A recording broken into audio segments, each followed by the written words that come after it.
So hey guys, welcome to our channel Academic Attach. So in today's session we are going to discuss about the HTML. So इस lecture में हम लोग HTML को completely अच्छे से पढ़ने वाले हैं और यहाँ पर मैं आप लोगों को CSS और JS के बारे में बताऊंगा कि HTML के साथ हम लोग किस तरीके से CSS और JS का यूज़ करते हैं। सो JS का मतलब आप लोग जानते होंगे जावास्क्रिप्ट होता है और CSS का मतलब कैस्केडिंग स्टाइल शीट होता है। सो यहाँ पर हम लोग HTML में कौन कौन से टॉपिक्स पढ़ना इंपॉर्टेंट होता है और किन किन टॉपिक्स की हम लोगों को जरूरत पड़ती है, मीन्सली जो टॉपिक्स हम लोगों को आगे मतलब जैसे कि हम लोग आगे वेब डेवलपमेंट सीखेंगे या जो भी सीखता है वहाँ पर HTML का रोल क्या रहता है, उस हिसाब से मैंने इस लेक्चर को डिज़ाइन किया है। सो यहाँ पर हम लोग सिर्फ इंपॉर्टेंट टॉपिक्स पर फोकस करने वाले हैं और आप लोगों को यहाँ पर मैं सिंपल पेजेस भी बना के दिखाऊंगा। आप लोग उसको बनाएंगे तो आप लोगों को HTML का अच्छा खासा आइडिया हो जाएगा। सो अब हम लोग बात करते हैं अपने पहले टॉपिक की, जो कि होने वाला है IDE। IDE का मतलब क्या होता है? Integrated develop environment. सो हम लोगों को ये तो पता है कि HTML क्या है। ये HTML एक हाइपरटेक्स्ट मार्कअप लैंग्वेज होती है। बट यहाँ पर मैं आप लोगों को IDE के बारे में क्यों बताने वाला हूँ, क्योंकि यहाँ पर हम लोगों को IDE का ही यूज़ करना होता है जब हम लोग अपने HTML का कोड लिखेंगे। सो IDE होता क्या है? फुल फॉर्म इसका है integrated development environment. So basically क्या है, एक ये भी एक कोड एडिटर की तरह होता है जहाँ पर हम लोग कोड लिखते हैं। बट यहाँ पर क्या होने वाला है, इसमें हम लोग क्या करते हैं कि जो हमारा सॉफ्टवेयर डेवलपमेंट होता है, सपोज़ हम लोग कोई भी अपनी वेबसाइट डेवलप कर रहे हैं, कोई सॉफ्टवेयर डेवलप कर रहे हैं, तो ये हमको क्या देता है, कई सारे ऐसे फीचर्स देता है, कई सारे ऐसे टूल्स देता है, जिसकी वजह से जो हमारी कोडिंग की स्पीड होती है, हम लोग कह सकते हैं अपने जो कोड लिखते हैं, उसको काफ़ी अच्छे से मेंटेन कर सकते हैं। कोड की मेंटेनेबिलिटी काफ़ी अच्छी रहती है, उसको डिबग कर सकते हैं अच्छे से। तो ये सारी फैसिलिटीज़ जो होती हैं, वो कौन प्रोवाइड करता है हम लोगों को? IDE। यहाँ पर काफ़ी सारे IDE होते हैं। सपोज़ दैट जो सबसे आप लोगों ने सुनी होगा, सबसे इंपॉर्टेंट जो है हमारे पास विजुअल स्टूडियो कोड होता है, जिसको हम लोग VS कोड बोलते हैं। और हमारे पास सबलाइम हो गया। सारे के सारे कोड एडिटर्स अच्छे होते हैं, लेकिन जनरली जो यूज़ होता है इंडस्ट्रीज़ में या जो जनरली लोग यूज़ करते हैं, वो हमारे पास VS कोड और सबलाइम का यूज़ करते हैं। एक हमारे पास एटम होता है। इन सारे के सारे कोड एडिटर्स के हम लोग कह सकते हैं IDE का यूज़ किया जाता है यहाँ पर। जैसे कि यहाँ पर लिखा हुआ है कि इसके क्या-क्या फीचर्स होते हैं कोड एडिटर के कंपाइलर इंटरप्रेटर का भी ये मतलब हमारे पास वर्क करता है। सपोज़ दैट हमको C++ का कोड कोई रन करना है या जावा का करना है, तो यहाँ पर हम लोग अपने कंपाइलर को यूज़ करेंगे और ये IDE हमारा वर्क करेगा। डिबगिंग में काम आता है। ये सारी चीज़ें किसके लिए काम आती हैं हमारे पास? हमारे जो कोड की स्पीड है, हमारे जो कोड की मेंटेनेबिलिटी है, उसको बढ़ाने के लिए हम लोग IDE का यूज़ करते हैं, ठीक है? अब कोड एडिटर क्या है? हम लोगों ने देख लिया IDE का है, तो कोड एडिटर क्या है? कोड एडिटर हो जो होता है, वहाँ पर सिंपली हम अपने कोड को नॉर्मली लिख सकते हैं। वहाँ पर हम लोग अपने कोड को अच्छे से मेंटेन नहीं कर सकते, उसमें चेंजेस नहीं कर सकते। हमारे पास कई सारी ऐसी चीज़ें वहाँ पर अवेलेबल नहीं होती, जो कि हम लोगों को IDE प्रोवाइड करता है, ठीक है? वहाँ पर हम लोग अच्छे से अपने कोड को हाइलाइट नहीं कर सकते, इंडेंटेशन मेंटेन नहीं कर सकते, तो वो सारी चीज़ें हम लोगों को किसमें मिलेंगी? IDE में मिलती हैं। सो अब आप लोगों को क्या करना है, अगर आप लोगों के लैपटॉप पे विजुअल स्टूडियो कोड इंस्टॉल नहीं है, तो आप लोग वहाँ पर क्या कर सकते हैं, उसको इंस्टॉल करिएगा और उसके बाद हम लोग विजुअल स्टूडियो कोड पर ही सारा का सारा कोड लिखने वाले हैं HTML से रिलेटेड। तो यहाँ पर आप लोगों को मैंने यहाँ पर स्क्रीनशॉट दिया हुआ है, आप लोग विजुअल कोड मतलब क्रोम पे अपने किसी भी ब्राउज़र पे अपने डालिएगा विजुअल स्टूडियो कोड डाउनलोड, तो वहाँ पर आप लोगों को विजुअल स्टूडियो कोड की ऑफ़िशियल वेबसाइट मिलेगी।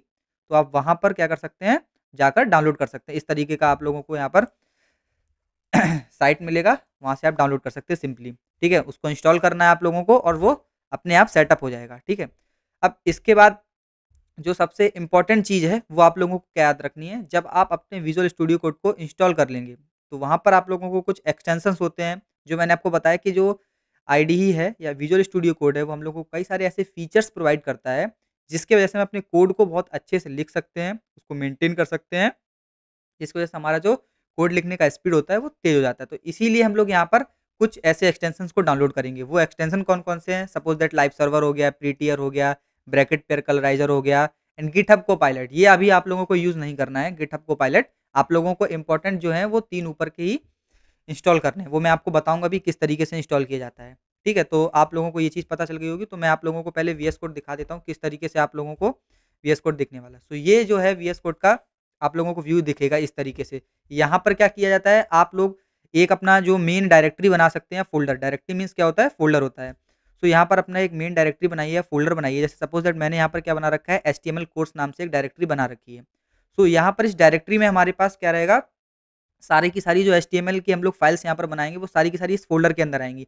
आप इसमें यहाँ से ऐड करके दूसरी फाइल भी बना सकते हैं, दूसरे फ़ोल्डर्स भी बना सकते हैं। तो ये सारे फीचर्स हम लोगों को कौन प्रोवाइड कर रहा है? ये आईडीई प्रोवाइड कर रहा है, जो कि वीएस कोड है। अब इसमें हम लोगों को अगर एक्सटेंशंस डाउनलोड करने हैं, तो वो कहाँ से करेंगे? आप लोगों को नॉर्मली यहाँ पर क्लिक करना है, ये एक्सटेंशन वाले फीचर में, और यहाँ पर के सारे आपके क्या आ जाएँगे, जो भी आप सर्च करेंगे वो सारे के सारे एक्सटेंशन आ जाएँगे। जैसे कि मेरे में जो है, मेरे सिस्टम में मैंने कौन-कौन से एक्सटेंशन इंस्टॉल कर रखे हैं, वो यहाँ पर आप लोगों को दिख रहे हैं। सो जैसे कि मैंने आपको बताया प्रीटियर, प्रीटियर क्या है, आपकी इंडेंटेशन को मेंटेन करता है। तो यहाँ पर इस तरीके से आप प्रीटियर सर्च करेंगे, प्रीटियर कोड फॉर्मेटर इस तरीके से ये आपको आ जाएगा और इसको आपको नॉर्मली इंस्टॉल कर लेना है। उसके बाद सबसे इम्पोर्टेंट क्या होता है, लाइव सर्वर। एक लाइव प्रीव्यू भी आ गया है माइक्रोसॉफ्ट के द्वारा, बट आप लोग लाइव सर्वर का यूज़ की करिएगा। तो लाइव सर्वर क्या है? ये रहा। तो लाइव सर्वर के थ्रू हम लोग क्या करेंगे, हमारा जो प्रोजेक्ट है उसको देख सकते हैं, ठीक है? वो मैं अभी आपको बताऊँगा, आप एक बार इंस्टॉल कर लेंगे, उसके बाद मैं आपको बताता हूँ किस तरीके से। तो इस तरीके से जो मैंने आपको एक्सटेंशंस बता रखे हैं, उन एक्सटेंशंस को आप लोगों को इंस्टॉल कर लेना है, ठीक है? और इस तरीके से वीएस कोड को डाउनलोड करके अपनी एक मेन डायरेक्टरी बना लेनी है, ठीक है? जिसका नाम आप क्या रख सकते हैं, एचटीएमएल कोर्स या कुछ भी जो आपको रखना है वो रख लीजिएगा। इस तरीके से इतना आप लोगों को कंप्लीट करना है। इसके बाद अब हम लोग बात करने वाले हैं, सपोज़ दैट आप लोगों को बता दूँ कि एचटीएमएल का यूज़ हम लोग किस लिए करते हैं, अपनी एक वेबसाइट बनाने के लिए। इतना तो आप लोगों को पता होना चाहिए, ठीक है? तो अब हम लोग देखते हैं कि वेबसाइट में क्या-क्या चीज़ें होती हैं, वेबसाइट किस तरीके से बनती है, उस पूरे वेबसाइट का हम लोग फ्लो देखने वाले हैं यहाँ पर। सो सबसे इम्पोर्टेंट चीज़, जब भी हमारे पास कोई भी वेबसाइट रहेगी, सपोज़ दैट हमारे पास एक वेबसाइट है मिंत्रा का, ठीक है? कोई भी एक वेबसाइट है, तो इसका हम लोगों को जो व्यू दिखता है, ठीक है? जैसे कि मैं आप लोगों को विज़िट करके दिखाता हूँ एक। तो यहाँ पर सपोज़ दैट हम जाते हैं अपने मिंत्रा के साइट पर। सो ये रहा, ये हमारा मिंत्रा है। तो यहाँ पर जो भी चीज़ें आप लोगों को दिख रही हैं, ये जो भी आप लोगों ने यहाँ पर जितने भी इमेजेस हैं, पिक्स हैं और जो भी ये टेक्स्ट दिख रहा है, तो ये सारी चीज़ें किसमें आती हैं, हमारे इसको हम लोग क्या बोलते हैं, ये फ्रंट एंड है हमारा, ठीक है? किसी भी वेबसाइट पे हम लोग विज़िट कर रहे हैं, जो भी हम लोगों को चीज़ें सामने दिख रही हैं, उसको हम लोग क्या बोलते हैं, फ्रंट एंड बोलते हैं। मीन्स ये पार्ट जो है वो हमारे पास यूज़र को दिखता है, ठीक है? यूज़र इंटरैक्ट इसके साथ करता है। तो ये चीज़ हो गई हमारी। अब इसके बाद हम लोगों को क्या ध्यान रखना है कि जो वेबसाइट होगी, वहाँ पर हमारे पास 2 पोर्शन्स होंगे। एक होगा हमारे पास क्लाइंट साइड और एक होगा हमारे पास सर्वर साइड। 2 इम्पोर्टेंट फैक्टर होते हैं, ये आप लोगों को पूरे वेब डेवलपमेंट में वर्ड्स सुनने को मिलते रहेंगे कि क्लाइंट साइड, सर्वर साइड, ये सारी चीज़ें। तो क्लाइंट साइड क्या होता है? तो क्लाइंट साइड क्या है? जो भी यूज़र उस वेबसाइट के साथ इंटरैक्ट कर रहा है, उसको हम लोग बोलते हैं क्लाइंट साइड, या जो भी चीज़ें उस यूज़र को दिख रही हैं। जैसे सपोज़ दैट मैं मिंत्रा की वेबसाइट को खोल रखा हूँ यहाँ पर और मुझको ये सारा दिख रहा है, जैसे flat 300 of on first page, ये सारी चीज़ें दिख रही हैं, तो मैं क्या है, इसको देख सकता हूँ। तो ये क्या है, पूरा एक क्लाइंट साइड है। बट सपोज़ दैट मैं यहाँ पर मेन वाले सेक्शन में जाता हूँ और मैं यहाँ पर सर्च करता हूँ टी-शर्ट्स। तो ये टी-शर्ट की लिस्ट किस तरीके से आई, सपोज़ दैट हमने इस पे क्लिक किया, ये किस तरीके से प्रोसेस हुआ होगा, तो वो सारी चीज़ें किस में चली आएँगी, हमारे पास बैकएंड में चली जाएँगी, ठीक है? उसको हम लोग क्या बोलते हैं, बैकएंड बोलते हैं, हम लोग कह सकते हैं सर्वर साइड बोलते हैं, ठीक है? कि सर्वर साइड पे काम हो रहा होगा और फिर वहाँ से डेटा आ रहा होगा, फिर हम लोगों को यहाँ पर मिल रहा होगा। तो ये चीज़ हम लोगों को ध्यान रखनी है कि क्लाइंट और सर्वर में क्या डिफरेंस होता है। तो क्लाइंट साइड वो होती है जहाँ पर यूज़र हमारा इंटरैक्ट करता है और सर्वर साइड वो होती है जिसके बारे में यूज़र को कोई पता नहीं होता है, जिसके बारे में हमारा जो डेवलपर होता है, वो हमारे पास सर्वर पे सारी की सारी चीज़ों को मैनेज करता है और उसका काम होता है बस हम लोगों को हमारे ब्राउज़र पे, हमारे स्क्रीन पे चीज़ों को दिखाना। ठीक है? ये आप लोगों को अच्छे से पता होना चाहिए था। सो हम लोगों ने बात कर ली यहाँ पर अपने क्लाइंट साइड की और सर्वर साइड की। जैसे कि यहाँ पर आप लोगों को डायग्राम में दिख रहा होगा कि जो हमारा सिस्टम है, ये क्या है हमारा? ये यूज़र है, ठीक है? और ये हमारा कहीं पे सर्वर सर्वर बना होगा। सर्वर कुछ नहीं है, एक हमारे पास ये समझ लीजिए इंटरनेट की दुनिया पे एक स्पेस है, एक जगह है जहाँ पर चीज़ें स्टोर हो रखी हैं। सपोज़ दैट अभी हम लोग जो चीज़ें बनाते हैं, जो फाइल्स बनाते हैं, वो हम लोग अपने सिस्टम पे स्टोर करते हैं, अपने लोकल सिस्टम पे स्टोर करते हैं। बट इसी तरीके से एक कोई भी जगह ऑनलाइन जगह पे या इंटरनेट पर हम लोगों ने कोई जगह बना रखी होगी, उसको हम लोग क्या बोलते हैं? सर्वर बोलते हैं, जहाँ पे हम लोगों ने अपने सारे के सारे वेबसाइट के फाइल्स को, डेटा को स्टोर कर रखा होगा और जब हम उसको चाहते हैं, तब हम उसको रिक्वेस्ट करके क्या कर लेते हैं? गेट कर लेते हैं। तो वही हमारा क्या होता है? सर्वर होता है। अभी आगे आप लोगों को और अच्छे से समझ में आएगा, किस तरीके से वर्किंग होती है इसकी। तो अब मैं आपको बताता हूँ कि फ्रंट एंड क्या होता है, बैक एंड क्या होता है और फुल स्टैक क्या होता है। ये है क्या कंप्लीट चीज़? आप लोगों ने सुना होगा वेब डेवलपर, तो यहाँ पर वेब डेवलपर 3 प्रकार के हो सकते हैं या 3 टाइप्स के हो सकते हैं। एक हमारे पास होता है फ्रंट एंड डेवलपर, एक होता है बैक एंड डेवलपर, एक होता है फुल स्टैक डेवलपर। तो फ्रंट एंड में हम लोग कौन-कौन सी टेक्नोलॉजी सीखते हैं या फ्रंट एंड का काम क्या होता है? सो फ्रंट एंड डेवलपर का काम होता है फ्रंट एंड के पूरे डिज़ाइन को क्रिएट करना, ठीक है? उसका काम क्या होगा? सपोज़ दैट मिंत्रा है, ये पूरा का पूरा डिज़ाइन किस तरीके से होगा, ये काम होता है फ्रंट एंड का। उसको इससे मतलब नहीं है कि सपोज़ दैट कोई इस पे क्लिक करेगा तो क्या होगा, ठीक है? उसको इससे कोई मतलब नहीं, इसके लॉजिक से कोई मतलब नहीं। उसका काम है सिर्फ़ डिज़ाइन करना कि यूज़र को किस तरीके से हमारी जो वेबसाइट है वो दिखने वाली है। तो ये हमारा काम होता है फ्रंट एंड का। सो फ्रंट एंड में हमारे पास कौन-कौन सी टेक्नोलॉज़ीज़ रहती हैं? सबसे बेसिक जो होता है एचटीएमएल होता है, उसके बाद सीएसएस होता है, उसके बाद हम लोग जावास्क्रिप्ट पढ़ते हैं, that is the most important language for your web development journey. तो ये जो 3 मेजर लैंग्वेजेस हैं, ये तो आप लोगों को पढ़नी ही पढ़नी होती है, मतलब स्टार्टिंग फेज़ में ये बेसिक है, ठीक है? वेब डेवलपमेंट का बेसिक है ये HTML, CSS and JavaScript.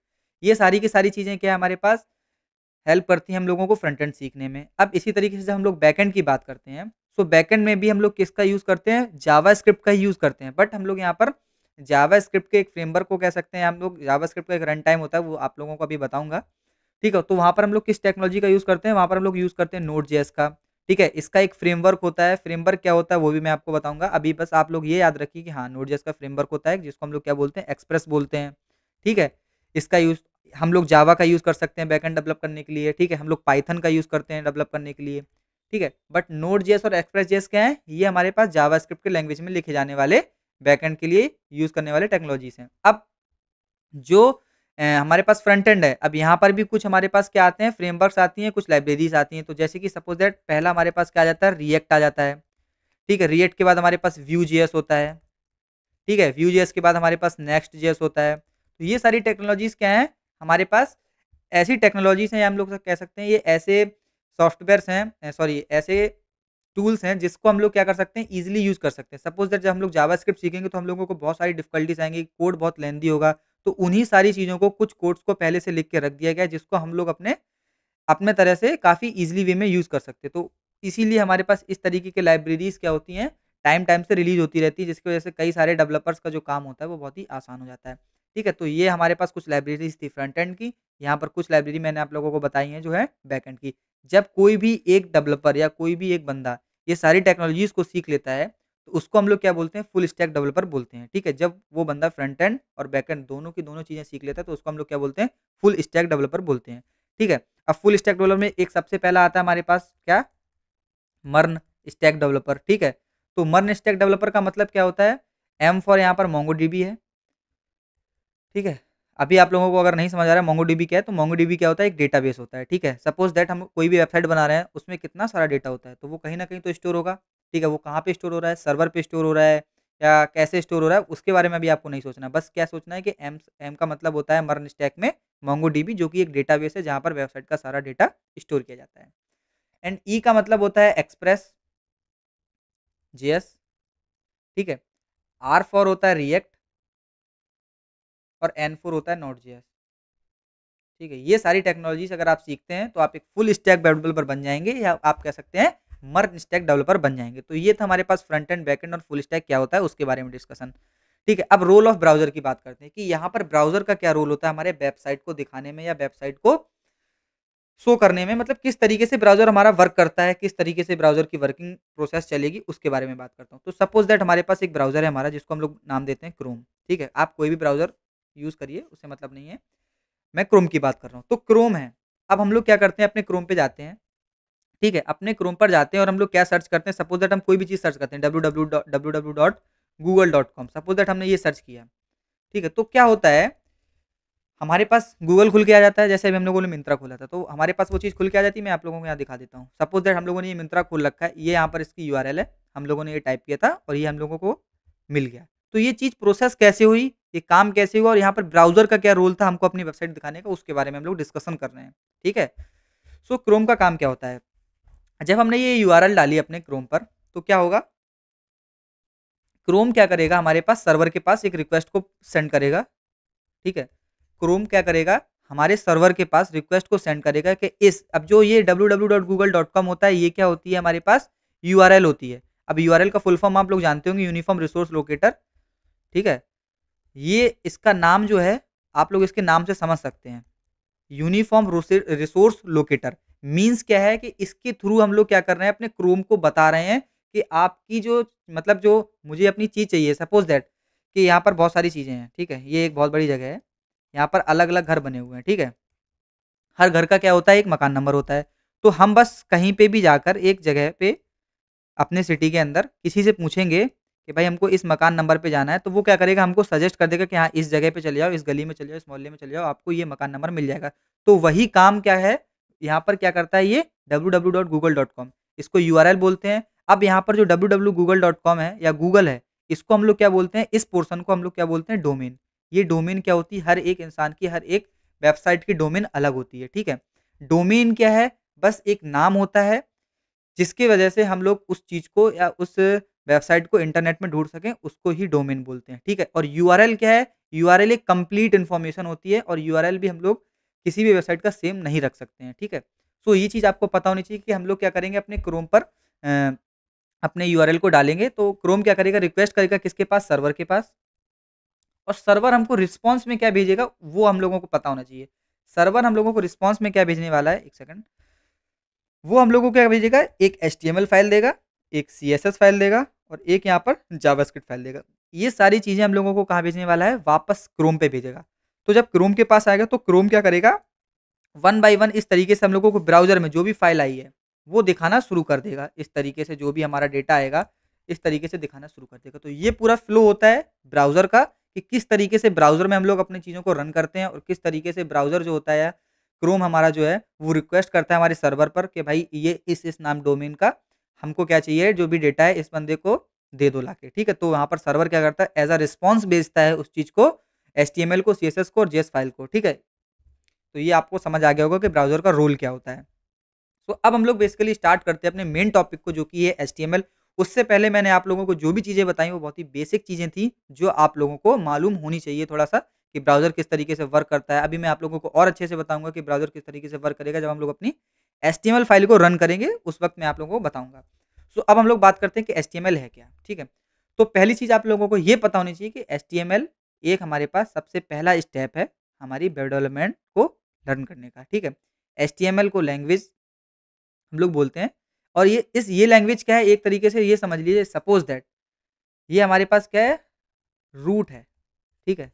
Root of the development, मतलब आप कोई भी टेक्नोलॉजी ले आइए, आप कोई भी टेक्नोलॉजी सीख लीजिए, बट हर एक टेक्नोलॉजी में यहाँ पर एचटीएमएल का यूज़ होना ही होना है और आपको एचटीएमएल आनी ही आनी चाहिए। ईज़ी होती है बट इसका यूज़ हमेशा रहेगा, ठीक है? तो ये चीज़ आप लोगों को अच्छे से दिमाग में बिठा लेनी है, ठीक है? सो सबसे पहले आप लोगों को ये पता होना चाहिए कि इसका फुल फॉर्म क्या होता है, हाइपर टेक्स्ट मार्कअप लैंग्वेज। अब हाइपर टेक्स्ट का क्या मतलब होता है, वो मैं आपको बताता हूँ। हाइपर टेक्स्ट का क्या मतलब होता है, सपोज़ दैट हमारे पास कोई भी रैंडम टेक्स्ट है। सपोज़ दैट मैंने यहाँ लिखा हुआ है क्लिक।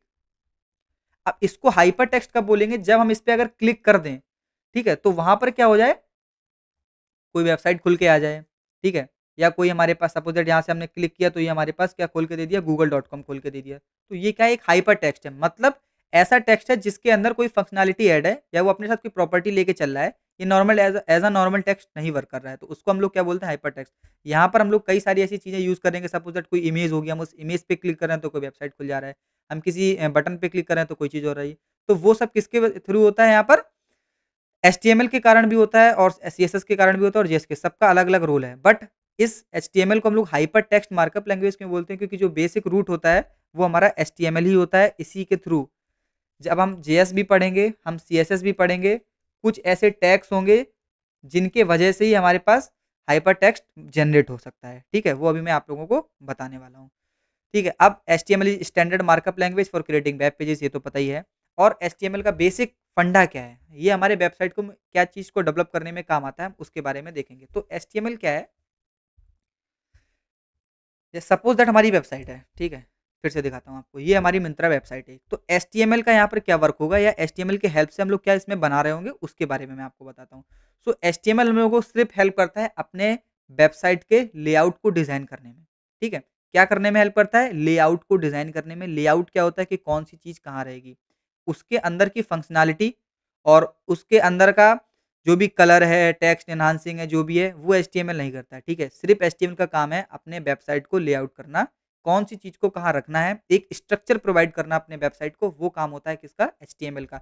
सपोज़ दैट हमारे पास नैव बार है, इसको हम लोग क्या बोलते हैं? नैव बार बोलते हैं। तो अब यहाँ पर क्या है, एचटीएमएल का काम क्या होगा बस कि हाँ, ये एक नैव बार सेक्शन होगा, इसके अंदर एक सेक्शन ये होगा, एक सेक्शन ये होगा, यहाँ पर सर्च बार होगा, यहाँ पे प्रोफ़ाइल बटन होगा, ये सारा काम बस बताएगा एचटीएमएल। बट यहाँ पर इस सेक्शन का कलर ब्लैक होगा या ब्लू होगा, ये एचटीएमएल नहीं बताएगा आपको। ये आप लोग किसके थ्रू करेंगे? सीएसएस के थ्रू करेंगे। सो एचटीएमएल का काम होता है अपने वेबसाइट का स्ट्रक्चर एंड लेआउट डिसाइड करना, ठीक है? So HTML is the backbone of web development. जैसा कि मैंने आपको बताया कि एचटीएमएल क्या होती है, एक हमारी रूट की तरह वर्क करने वाली है आपके वेब डेवलपमेंट जर्नी में। The component use to design the structure of website are called HTML tags. अब हम लोग बात करेंगे हमारे एचटीएमएल टैग्स क्या होते हैं। एचटीएमएल टैग्स के यूज से ही हम लोग अपनी सारी वेबसाइट को बिल्ड करने वाले हैं। अब यहाँ पर कुछ इंपॉर्टेंस लिखे हुए हैं, ये आप लोग पढ़ सकते हैं। और आप लोगों को बता दूं कि यहाँ पर जो इम्पोर्टेंट वेबसाइट हैं जिसका हम लोग यूज़ करते हैं, सपोज दैट आप लोग इस तरीके से एचटीएमएल ट्यूटोरियल डाल सकते हैं।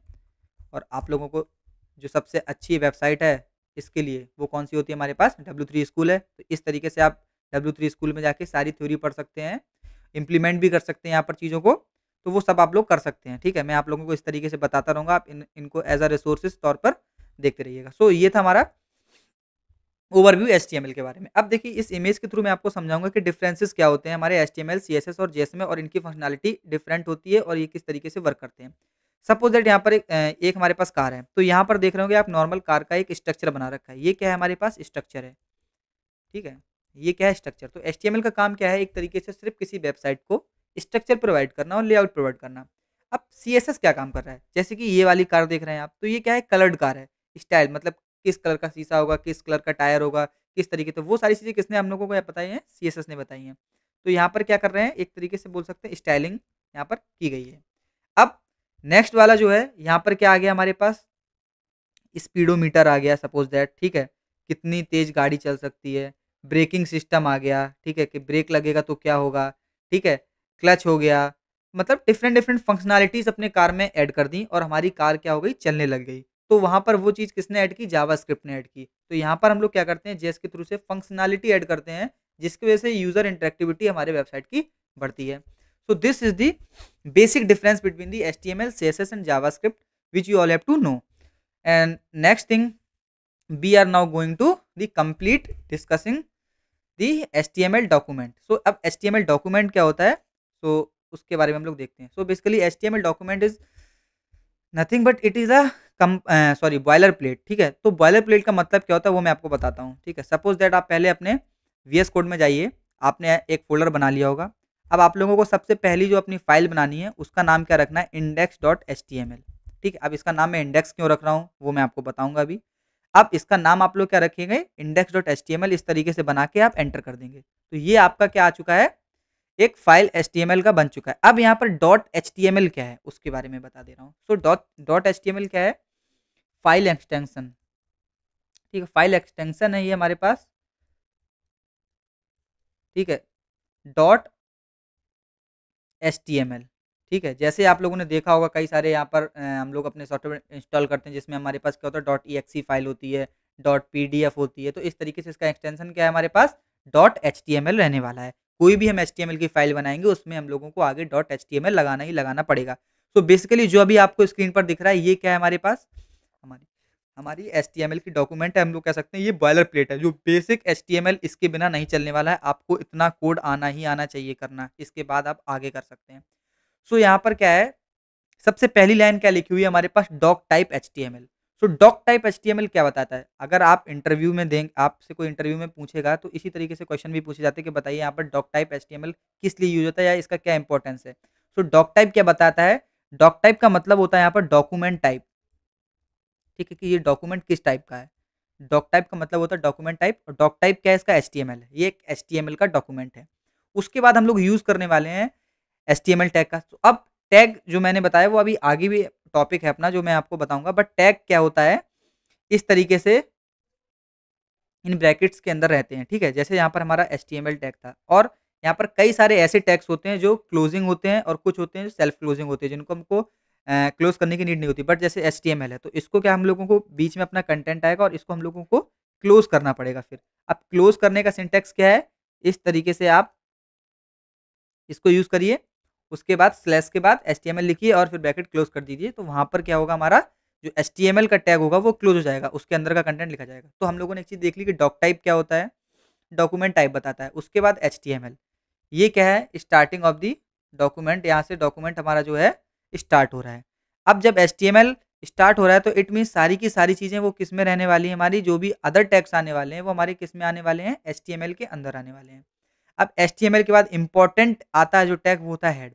अब हेड क्या बताता है, हेड के अंदर हमारे वेबसाइट की सारी इंपॉर्टेंट इन्फॉर्मेशन रहती हैं। इस चीज़ को मैं आपको अभी एक बार अपने प्रोजेक्ट में बताता हूँ। तो आप लोगों को बॉयलर कोड लाने के लिए क्या करना है, उसको बताता हूँ। आप लोगों को शिफ्ट प्लस एक्सक्लेमेशन या 1 दबाना है और एंटर कर देना है। तो ये आपका क्या जनरेट हो गया, बॉयलर प्लेट कोड जनरेट हो चुका है। अब यहाँ पर मैं आपको बताता हूँ, जो हमारा हेड है, हेड के अंदर क्या डेटा आता है। तो हेड क्या है, हमारे वेबसाइट की जो इन्फॉर्मेशन है, ठीक है, हमारे वेब का जो भी इंपॉर्टेंट इन्फॉर्मेशन है उसको यहाँ पर कंटेन करता है। इसमें हमारे पास क्या आता है, ये आप लोगों को दिख रहा होगा, क्या आता है हमारे पास, मेटा डेटा। ये मेटा टैग है, इसके अंदर क्या आता है, मेटा डेटा आता है। ये भी आगे टॉपिक है, उसको भी मैं आपको थोड़ा सा समझाऊंगा डिटेल में। और यहाँ पर क्या आता है, टाइटल। टाइटल का मतलब क्या होता है, सपोज दैट हम अपने इस प्रोजेक्ट को अपने क्रोम पर, अपने ब्राउजर पर रन करेंगे, तो जिस नाम से ऊपर हमारा वेबसाइट लिख के आता है, जैसे सपोज दैट हम लोग अभी ये दिखाता हूँ, मिंत्रा ओपन किए हुए हैं, ये देखो लिख के आ रहा है मैन शॉपिंग ऑनलाइन। तो इस तरीके से ये टाइटल हर पेज को दिया जाता है। तो उसी तरीके से जब हम अपना पेज बनाएंगे तो हम उसको भी अपना एक टाइटल देंगे। जैसे कि अभी हम इसको टाइटल देते हैं फर्स्ट HTML प्रोजेक्ट, ठीक है, फर्स्ट HTML वेबसाइट, ये बेटर रहेगा। ठीक है, तो यहाँ पर हम लोगों ने क्या दे दिया, फर्स्ट HTML वेबसाइट। अभी आपको बनाना नहीं है, कुछ नहीं करना, जो मैं बता रहा हूँ बस उतना करना है। ठीक है, तो ये आपका यहाँ तक पता चल गया आपको कि टाइटल क्या होता है और हेड के अंदर क्या रहने वाली है, हमारे वेबसाइट की कुछ इंपॉर्टेंट इन्फॉर्मेशन रहने वाली है, जिसके अंदर सबसे पहले मेटा टैग्स होते हैं। मेटा टैग्स के अंदर क्या आते हैं, हमारे पास कई सारी ऐसी इन्फॉर्मेशन होती है। सपोज दैट जैसे कि यहाँ पर कैर सेट लिखा है। कैर सेट क्या होता है, कैर सेट का मतलब होता है करेक्टर सेट। यहाँ पर इसकी इनकोडिंग क्या होती है, UTF-8 होती है। अब ये सब चीज़ों के बारे में भी आप लोगों को नहीं सोचना है। और ये नेक्स्ट वाले टैग में क्या लिखा है, meta data, name, content, device width, इन सब चीज़ों के बारे में आपको नहीं पता लगाना। बस मेटा डेटा का मतलब क्या होता है कि ये हमारे वेबसाइट के बारे में सारी की सारी इन्फॉर्मेशन स्टोर रखता है, जिसकी वजह से हमारी वेबसाइट को जब आगे चल के हम लोग अपने डिप्लॉयमेंट करेंगे, वहाँ पर हम लोगों की वेबसाइट किस तरीके से रैंक करती है, क्या चीज़ करती है, वो सारी चीज़ें डिसाइड कौन करता है, हमारा मेटा डेटा जितना अच्छा होगा या हम लोग मेटा इन्फॉर्मेशन जितनी अच्छी रखेंगे, वो वहाँ पर उतने अच्छे से रैंक करने वाला है। ठीक है, तो ये चीज़ आप लोगों को पता चल गई होगी। सो हेड मैंने आप लोगों को बता दिया क्या होता है, हेड के अंदर मेन इन्फॉर्मेशन आती है। उसके बाद जो हमारा इंपॉर्टेंट टैग आता है वो होता है बॉडी टैग। ये क्या है, ये हमारे पास वो टैग है जिसके अंदर हम लोग जो भी कंटेंट लिखेंगे वही हमको कहाँ पर दिखने वाला है, ब्राउज़र पर दिखने वाला है। ये चीज़ आप लोगों को याद रखनी है। सो बॉडी टैग ऐसा टैग होता है जिसके अंदर का जो कंटेंट है वो हम लोगों को क्या दिखाता है, ब्राउज़र पर दिखता है। Content inside this tag visible on browser. ठीक है, ये चीज़ आप लोगों को पता होनी चाहिए। ठीक है, अब हम लोग अपने क्रोम पर चलते हैं, सॉरी VS कोड में चलते हैं। तो यहाँ पर बॉडी टैग आप लोगों को दिख रहा होगा। बॉडी टैग अभी एकदम खाली है। अभी मैं इस फाइल को रन नहीं करूँगा, आप लोग यहाँ तक करिए। अब हमारा बेसिक स्ट्रक्चर आपको समझ आ गया होगा कि हमको सबसे पहले अपने डॉक टाइप HTML को इस तरीके से सारा का सारा कोड लिखना है। और इसमें इंपॉर्टेंट चीज़ क्या है, अगर मैं इसको शुरू से लिखना चाहूँ, ज़रूरी नहीं है कि आप ये मेटाडेटा रखें, आप इसको हटा भी सकते हैं अगर चाहें तो। ठीक है, इस तरीके से आप हटा भी सकते हैं, कोई दिक्कत नहीं है। तो आप लोगों को बस याद क्या रखना है यहाँ पर कि किस तरीके से यहाँ पर अरेंजमेंट हो रहा है, कि सबसे पहले हमारे सबसे ऊपर क्या रहने वाला है, डॉक टाइप HTML जो कि सेल्फ क्लोजिंग है। उसके बाद आता है हमारे पास HTML टैग। HTML टैग के अंदर बाकी सारे टैग आएँगे। HTML टैग के अंदर हमारे पास 2 टैग आते हैं। ठीक है, सबसे पहले क्या है, ये रहा हमारा HTML टैग, ये रहा हमारा HTML का क्लोजिंग टैग। ठीक है, ये मैं आप लोगों को बता रहा हूँ। इसके अंदर 2 टैग आएँगे। एक हमारा आएगा हेड टैग। ठीक है, इस तरीके से हम अपने हेड टैग को यहीं पे बंद कर देंगे और इस तरीके से हमारा आ जाएगा एक बॉडी टैग। तो ये हमारे पास क्या है, एक अलाइनमेंट है, एक तरीके से कह सकते हैं इंडेंटेशन है, जो आप लोगों को याद रखनी किस तरीके से होता है। बाकी आप लोग शिफ्ट और 1 को दबाकर तो इस बल्ब पेट को ला ही सकते हैं। ठीक है, अब नेक्स्ट चीज़ क्या है कि हमारे पास HTML एलिमेंट्स के कौन-कौन से टाइप्स होते हैं। ठीक है, तो वो मैं आपको बताऊँगा। उससे पहले मैं आप लोगों को क्या बताता हूँ अब, कि हमारे टैग्स क्या होते हैं। ठीक है, HTML में टैग्स क्या होते हैं। ठीक है, टैग क्या है, ये हमारे पास एक कंटेनर होता है। ठीक है, सॉरी, ये हमारे पास क्या होता है, एक कंटेनर होता है। ठीक है, जैसे आप लोगों ने प्रोग्रामिंग में पढ़ा होगा, कोई वेरिएबल होता है, तो इसी तरीके से समझ लीजिए एक टैग है। ये क्या होता है, एक कंटेनर होता है। जैसे कि हम लोग बात करें अपने, अभी हम लोगों ने वो टैग नहीं पढ़े हैं, बट मैं आपको बताऊँ, सपोज दैट एक पैराग्राफ टैग होता है। तो ये रहा हमारा पैराग्राफ टैग। ये यहाँ पर ओपनिंग है, ये ओपनिंग है, ये इसकी क्लोजिंग है, यहाँ लिख दे रहा हूँ। ठीक है, ये ओपनिंग टैग है, ठीक है, ये हमारे पास क्या है, क्लोजिंग टैग है। ठीक है, अब इसके अंदर हम क्या लिख सकते हैं, सपोज दैट मैंने लिख दिया हाय एकेडमिक एटलस। ठीक है, ये मैंने लिख दिया है। तो अब ये जब मैंने लिख दिया यहाँ पर, तो जो ये पूरा का पूरा इस तरीके से अगर हम इसको देखेंगे तो ये क्या है, एक एलिमेंट हो जाएगा फिर।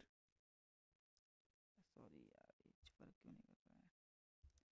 जब इसकी बात करेंगे तो ये हमारा क्या हो जाएगा, पूरा का पूरा एलिमेंट कहलाएगा जब हम इसको एज अ कंप्लीट देखेंगे। ठीक है, और ये इस एलिमेंट का क्या है, कंटेंट है, और ये क्या होते हैं, ये हमारे टैग हैं। ठीक है, तो यही होते हैं हमारे HTML tag, working as the container which contains the content. ठीक है, और जब हमारा कंटेनर सॉरी कंटेंट और टैग साथ में मिल जाते हैं, वो क्या बनाते हैं, एक एलिमेंट बनाते हैं। ये चीज आपको पता होगी। अब हम लोग जनरेट करना शुरू करते हैं अपने कोड को, और हम लोग रन करते हैं अपनी फाइल को। तो यहाँ पर हम लोग सपोज दैट लिखते हैं अपना पहला पैराग्राफ टैग का यूज करके। इस तरीके से हम लोगों को अपना पैराग्राफ टैग बना लेना है, और जो मैंने आप लोगों को टूल्स बताए हैं उनको इंस्टॉल कर लेना है। सो यहाँ पर हम लोग क्या देखने वाले हैं, अपने नेक्स्ट चीज़ को। सो इसमें हमारे पास क्या क्या रहेगा, जो भी चीज़ें रहेंगी उनको हम लोगों को देखना है। अब जो मैंने आप लोगों को बता दिया है उस पर ध्यान देना है। ठीक है, अब इसमें सपोज दैट हम कुछ भी लिखते हैं। ठीक है, ये हम लोगों ने लिख दिया। अब इसके बाद इसको रन करना है आपको। ठीक है, तो आप रन कैसे करेंगे उसके ऊपर डिपेंड करता है। अब यहाँ पर रन करने के कई सारे तरीके होते हैं। आप यहाँ से जाके भी रन कर सकते हैं। ठीक है, जो यहाँ पर रन का ऑप्शन है। बट जो मैंने आपको क्या बता रखा है, एक एक्सटेंशन बता रखा है। कौन सा बता रखा है, लाइव सर्वर। उसको जब आप इंस्टॉल कर लेंगे तो यहाँ पर नीचे साइड में आप लोगों को क्या लगेगा, गो लाइव। जब आप इस पर क्लिक करेंगे तो क्या होगा, आपका ब्राउजर पे ये प्रोग्राम चल जाएगा। ठीक है, ये आपका जो प्रोजेक्ट है वो चल जाएगा, और आपकी फर्स्ट वेबसाइट HTML के थ्रू बन के तैयार हो जाएगी। तो मैं यहाँ पर अगर गो लाइव करता हूँ तो किस तरीके से हमारा दिखने वाला है वो आप लोग देख लीजिए। तो इस तरीके से हम लोगों को हमारा प्रोजेक्ट या वेबसाइट दिखने वाला है। ठीक है, तो यहाँ पर आप लोगों को दिख रहा होगा कि यहाँ पर जो हाई एकेडमिक एटलस है वो लिख कर आ चुका है। मैं जूम कर लेता हूँ थोड़ा सा तो आप लोगों को अच्छा दिखेगा। ये रहा, देखिए हाई एकेडमिक एटलस लिख के आ चुका है। अब आप लोगों को दिख रहा होगा। ठीक है, अब सपोज दैट मैं इसमें और भी कुछ ऐड करना चाहता हूँ। ठीक है, माई फर्स्ट वेबसाइट, ये रहा, मैंने ऐड कर दिया। अब यहाँ पर क्या है, मैंने यूज़ किया है H1 टैग का। अब H1 टैग क्या होता है, ये हेडिंग टैग्स होते हैं। इसके बारे में भी हम लोग पढ़ने वाले हैं। और कंट्रोल एस का यूज़ करना है सेव करने के लिए। ठीक है, किसका यूज़ करना है, कंट्रोल एस। मैं ये भी आपके नोट्स में लिख दे रहा हूँ। ठीक है, ठीक है, यहाँ लिखता हूँ यूज़ CTRL+S फॉर सेविंग। जब आप कंट्रोल+S का यूज़ करेंगे तो आपका प्रोजेक्ट जो होगा वो सेव हो जाएगा। ठीक है, और हमारा अपडेट हो जाएगा वो अपने आप। ठीक है, तो हमने इसको सेव किया, फिर से अपने वेबसाइट में गए तो ये देखिए, ये बड़ा बड़ा लिख के आ रहा है माई फर्स्ट वेबसाइट। तो आप लोगों की पहली वेबसाइट बनके रेडी हो चुकी है HTML की हेल्प से। सो अब इस तरीके से आप लोग भी अपना कोड करके इस तरीके से उसको रन करके अपना जनरेट कर सकते हैं। तो यहाँ पर माई फर्स्ट वेबसाइट जो है वो काफ़ी बड़ा दिख रहा है, बोल्ड दिख रहा है, और काफ़ी सुंदर दिख रहा है। वो क्यों, क्योंकि हम लोगों ने टैग जो है वो दूसरा यूज़ किया है, हेडिंग टैग का यूज़ किया है यहाँ पर। अब वो सब चीज़ें अभी हम लोग देखने वाले हैं आगे। अब मैंने आपको बताया था कि यहाँ पर HTML एलिमेंट्स क्या होते हैं। एलिमेंट्स मैंने आपको बता ही दिए हैं कि जब हमारे पास टैग और कंटेंट आपस में मिल जाते हैं तो वो क्या बनाते हैं, कंप्लीटली हमारे पास एक एलिमेंट बना के देते हैं। थ्योरी आप लोग पढ़ लीजिएगा। ठीक है, तो ये पूरा जो लिखा हुआ है ये पूरा क्या है, हमारे पास एक HTML एलिमेंट है, और ये जो है हमारे पास टैग है जिसको हम लोग ओपनिंग टैग बोलते हैं। ठीक है, ये इसका क्या है, कंटेंट है। ये हमारे पास क्या है, क्लोजिंग टैग है। ठीक है, समझ में आ गया होगा। टाइप्स ऑफ HTML कौन से होते हैं, एक होता है हमारे पास ब्लॉक लेवल। अब ब्लॉक लेवल और इनलाइन लेवल क्या है ये मैं आपको भी बताने वाला हूँ थोड़ा देर में। फर्स्ट HTML फाइल आप लोगों ने देख ली होगी। अब HTML का जो नेमिंग होता है फाइल का, जनरली जो हम लोग रखते हैं वो index.html ही रखा जाता है। ये डिफॉल्ट नेम दिया जाता है अपने वेबसाइट के होम पेज को। हमारे वेबसाइट में कई सारे पेजेस होते हैं, आप लोगों ने देखा होगा कोई भी वेबसाइट है उसमें कई सारे पेजेस होते हैं। बट जो आपका मेन पेज रहता है, जो आपका होम पेज रहता है, उसकी जो HTML फाइल होती है उसका नेम का जो कन्वेंशन होता है वो जनरली क्या लेना है हम लोगों को, index.html लेना है। ये आपको याद रखना है। जरूरी नहीं है कि आप index.html ही लें, but it is a convention, so you have to take the name as a index.html। आप लोगों को आदत अपनी डाल लेनी है। ठीक है, तो ये हो गया इंपॉर्टेंट पॉइंट से, ये आप लोग पढ़ सकते हैं। ठीक है, अब आते हैं हमारे पास HTML के हेडिंग्स एंड पैराग्राफ्स टैग। अब हम लोग ने देख लिया अपना पैराग्राफ टैग, तो पहले देख चुके हैं हम लोग, ये हमारा पैराग्राफ टैग था। बट यहाँ पर हेडिंग टैग क्या होते हैं, हमारे पास टोटल 6 टाइप के हेडिंग टैग्स होते हैं, ये आप लोगों को दिख रहे होंगे। अब 6 टाइप के हेडिंग टैग्स हमको लोगों को क्यों दिए गए? अब ये heading tags H1 H2 H3 H6 ये ऐसा नहीं है कि मतलब 6 टाइप की हेडिंग है, मतलब ये जो हेडिंग टैग दिए गए हैं, ये इनके साइज़ के बेसिस पे दिए गए हैं और इनकी इम्पोर्टेंस के बेसिस पे दिए गए हैं, इनकी प्रायोरिटी के बेसिस पे दिए गए हैं, ठीक है? अब सपोज़ दैट हमने अपनी एक वेबसाइट बना रखी है, अब उसमें हम लोगों ने ऊपर हेडिंग एक यूज़ की, वो बहुत बड़े साइज़ की थी, फिर एक हेडिंग यूज़ की, वो उससे छोटे साइज़ की, फिर एक हेडिंग की, उससे छोटे साइज़ की थी, फिर एक हेडिंग की, उससे छोटे साइज़ की थी और एक इस तरीके से। और यहाँ पर प्रायोरिटी भी सबकी अलग-अलग डिफ़ाइन होगी। अब अगर आप ऊपर मतलब एक एच मतलब ये बड़ा वाला हेडिंग जो है वो नीचे यूज़ करेंगे तो आपके वेबसाइट की इंडेंटेशन खराब हो जाएगी, ठीक है? जब आपकी वेबसाइट रैंक करने में जाएगी तो वहाँ पर वो उतने अच्छे से नहीं कर पाएगी क्योंकि आपने H1 या हेडिंग टैग्स का इंडेंटेशन अच्छे से नहीं रखा है। तो वहीं पे इसीलिए वर्किंग में हमारे पास क्या आता है, हेडिंग टैग्स आते हैं। डिफरेंट डिफरेंट यूज़ केसेस में हम लोग डिफरेंट डिफरेंट हेडिंग्स को यूज़ करते हैं, उनके नेम के according H1 H2 H3 H4 H5 H6 ये मैं आप लोगों को अभी करके दिखाता हूँ। ठीक है? तो ये आपका प्रोजेक्ट था, फर्स्ट वेबसाइट थी। अब यहाँ पर आपने H1 लिख रखा है, मैं पैराग्राफ टैग को हटाने वाला हूँ। पैराग्राफ टैग आप लोग देख चुके हैं किस तरीके से वर्क कर रहा है। तो ये हमारा H1 है। अब इस तरीके से हम लोग क्या करेंगे, 6 हेडिंग बना लेंगे, ठीक है? यहाँ पर ये हमारा H2 हो गया, फिर आते हैं ये हमारा H3 हो गया, ये हमारा H4 हो गया, ये हमारा H5 हो गया। इसके बाद हमारे पास क्या आ जाएगा, एक H6 आ जाएगा।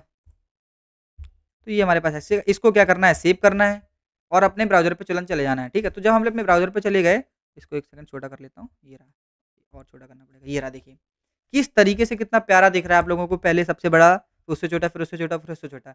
तो ये हमारे पास साइज़ के बेसिस पर भी डिफरेंशिएट हो रहे हैं और इनका इम्पोर्टेंस और प्रायोरिटी भी होती है कि एक वेबसाइट में सबसे पहले H1 ही आना चाहिए, उसके बाद H2 ही आना चाहिए, उसके बाद H3 ही आना चाहिए। अगर आप पहले H2 को यूज़ कर रहे हैं, फिर H1 को यूज़ कर रहे हैं, तो कहीं न कहीं आपकी जो वेबसाइट है वो उतना अच्छे से वर्क नहीं करेगी या आप जब लोग प्रोडक्शन में जाएँगे तो वहाँ पर आप लोगों को ये बहुत बड़ी मिस्टेक बोली जाएगी, ठीक है? तो ये आपको याद रखना है कि एक वेब पेज में आपको जो हेडिंग्स की इंडेंटेशन है वो मेंटेन रखनी है कि सबसे पहले H1 ही यूज़ करना है, फिर उस पेज में H2 फिर H3 फिर H4 फिर H5 फिर H6। तो ये था हमारे पास हेडिंग टैग का यूज़। इसके बाद हमारे पास क्या है, पैराग्राफ टैग। ये थ्योरी आप लोग पढ़ सकते हैं, नोट्स इसीलिए बनाए गए हैं ताकि आप लोग रिवाइज़ कर सकें, ठीक है? नोट्स पढ़ने के लिए और मतलब इसके बारे में पढ़ने के लिए यहाँ पर कंटेंट की कोई कमी नहीं है, ठीक है? जो मैंने आपको साइट बताई है उसमें बहुत सारी चीज़ें हैं, बहुत लंबा यहाँ पर ट्यूटोरियल है, इसको भी आप पढ़ सकते हैं। अभी आपको बस क्या देखना है, इम्प्लीमेंटेशन देखना है और चीज़ों को जानना है और जल्दी से आप लोगों को एचटीएमएल एक बेसिक तौर पे अच्छे से सीख लेना है, ठीक है? अब हम लोग बात करने वाले हैं कमेंट्स इन एचटीएमएल। कमेंट्स क्या होते हैं, ठीक है? तो ये एक ऐनी ऐसी इन्फॉर्मेशन है जो हमारे पास एग्ज़ीक्यूट नहीं होती है, ठीक है? ये हमारे पास ऐसी इन्फॉर्मेशन है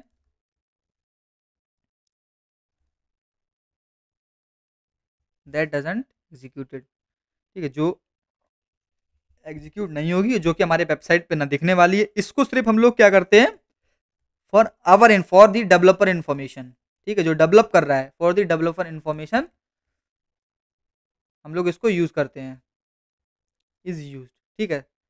अब किस तरीके से करते हैं वो मैं आपको दिखा रहा हूँ। That should not be past, past का मतलब एग्ज़ीक्यूटेड ही होता है एक तरीके से, ठीक है? अब यहाँ पर 2 टाइप के यहाँ पर कमेंट्स होते हैं, एक होता है सिंगल लाइन कमेंट, एक होता है मल्टी लाइन कमेंट।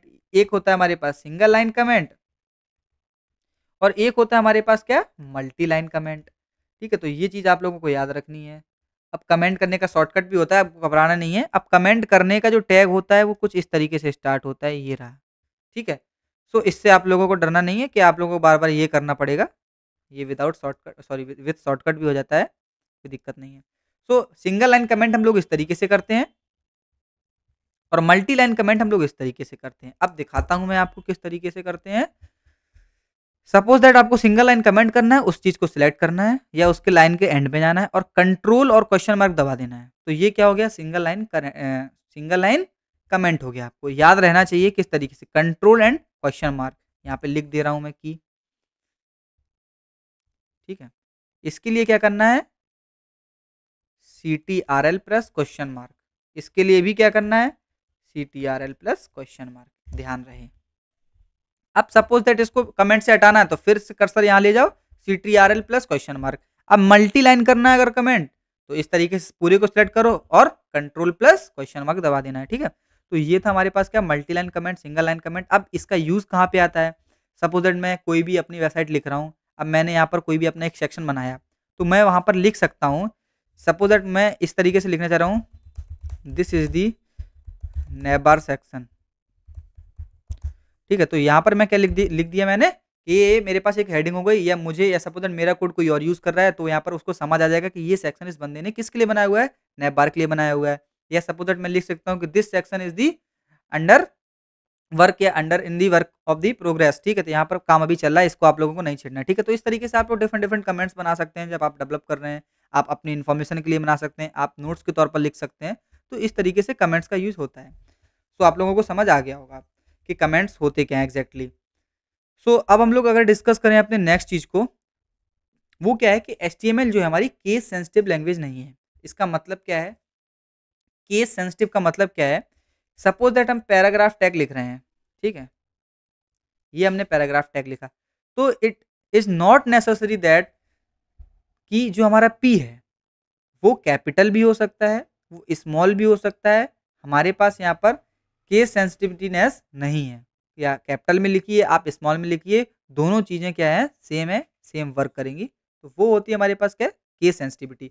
अगर सपोज दैट मैं यहाँ पे एचटीएमएल लिखूँ, एचटीएमएल टैग की बात करूँ, तो एचटीएमएल टैग हमें स्मॉल लेटर में लिख दें पूरा का पूरा, इस तरीके से, ये भी सेम वर्क करेगा। और या हम एचटीएमएल को पूरा का पूरा कैपिटल लेटर में लिख दें, तो ये भी कैसे वर्क करेगा? नॉर्मली वर्क करने वाला है। तो ये हमारे पास केस सेंसिटिविटी होती है कि हमारा जो एचटीएमएल होता है वो केस सेंसिटिव नहीं होता है। कैपिटल लिखिए, स्मॉल लिखिए, दोनों में वर्क करने वाला है। यहाँ पर दिखा भी सकता हूँ मैं आपको। इसको सपोज दैट मैं हटाता हूँ और यहाँ पर मैं लिखता हूँ H2, एक सेकंड सॉरी, H2, ये रहा, ये हमारा क्या हो गया? H2 लिख गया। इसके अंदर मैं लिख दूंगा कुछ भी, माई फर्स्ट वेबसाइट, सिंपली। अगर हम इसको देखेंगे रन करके, तो ये देखिए सब कुछ सेम है, कोई दिक्कत नहीं आया। मतलब केस सेंसिटिव होता है, आप कैपिटल लेटर लिखिए, स्मॉल लेटर लिखिए, लिखिए, कोई दिक्कत है नहीं। सॉरी, ये भी कैपिटल में चेंज नहीं हुआ आई थिंक।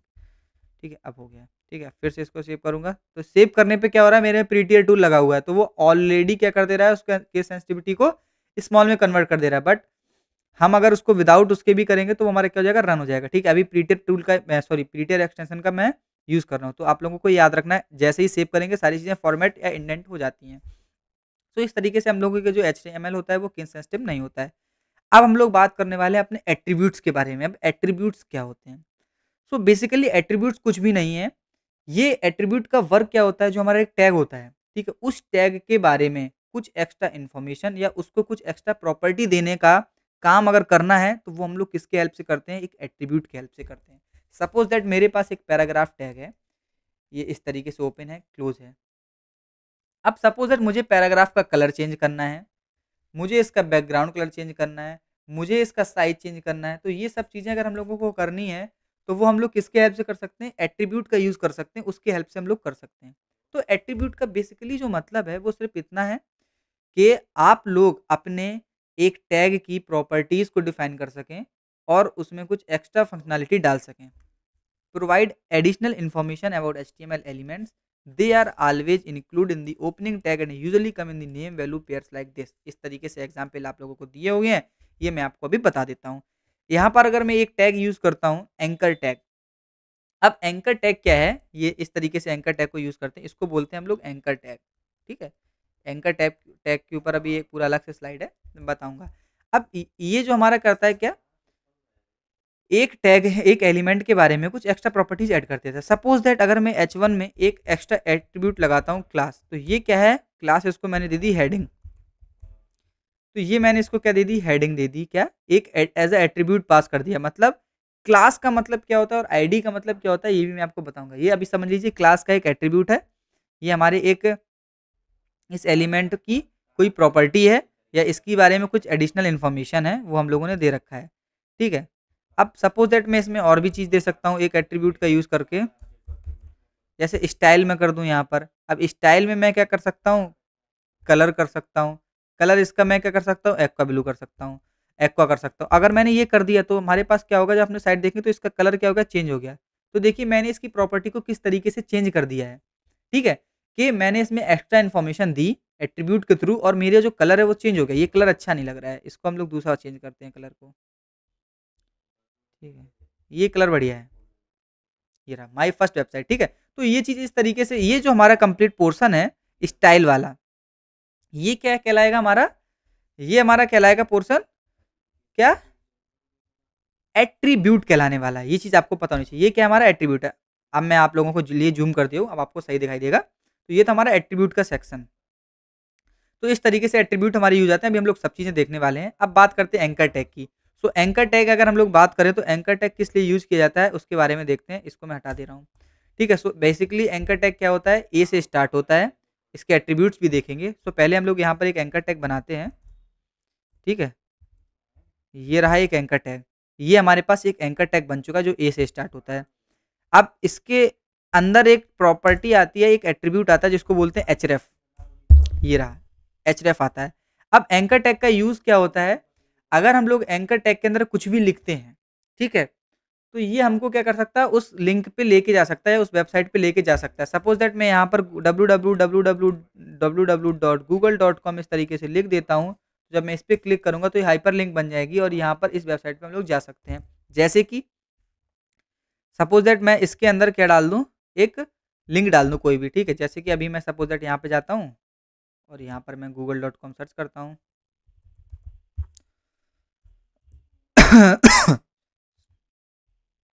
सॉरी।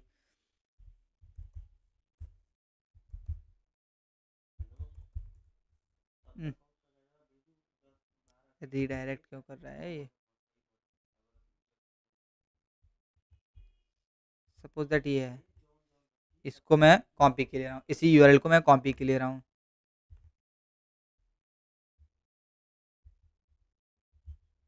ये मैंने कॉपी किया हुआ है सपोज़ दैट, और यहाँ पर मैंने इसको कॉपी पेस्ट कर दिया। अब यहाँ पे लिख दिया मैंने click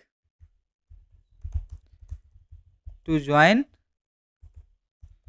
click to join Myntra. ठीक है, इतना लिख दिया मैंने। अब मैं जाता हूँ अपने ब्राउज़र पे। अब मैं अपने ब्राउज़र पे गया और मैंने अपनी वेबसाइट खोली। अब यहाँ पे लिख के आ रहा है क्लिक टू जॉइन मिंत्रा। अगर मैं इस पे क्लिक करता हूँ तो ये देखिए मिंत्रा खुल के आ चुका है। देखिए कितना ब्यूटीफुल आप लोगों को लग रहा होगा। ये देखिए कि किस तरीके से हम क्लिक कर रहे हैं अपने वेबसाइट में और हम अपने दूसरे वेबसाइट पे यहाँ पर जंप कर जा रहे हैं। तो यही था हमारा क्या, एंकर टैग का यूज़। तो इस तरीके से एंकर टैग वर्क करता है। इसको स्टाइल कैसे करते हैं, इसमें कैसे हम लोग फंक्शनैलिटी ऐड करते हैं, वो सब चीज़ें हम लोग अभी देखेंगे आगे की वीडियोज़ में। तो यहाँ पर आप लोगों को इतना समझ आ गया होगा किस तरीके से हमारा एंकर टैग वर्क कर रहा है। और यहाँ पर जो भी लिंक डालते हैं, ज़रूरी नहीं है आप मिंत्रा की डालें, कोई भी लिंक आप लोग ऐड कर सकते हैं, ठीक है? और यहाँ पर आप लोग कुछ भी बना सकते हैं अपने हिसाब से, कुछ इंपॉर्टेंट फाइल या इंपॉर्टेंट लिंक्स, इंपॉर्टेंट वेबसाइट का इस तरीके से कोई छोटा-सा प्रोजेक्ट बना सकते हैं। तो यहाँ पर आप लोगों को पता चल गया होगा कि किस तरीके से हम लोगों को एंकर टैग का यूज़ करना है। अब एंकर टैग के अंदर कई सारी और प्रॉपर्टीज़ होती हैं, हम उसके बारे में भी देख लेंगे अभी। एचरेफ के अंदर तो हमारी लिंक आती है।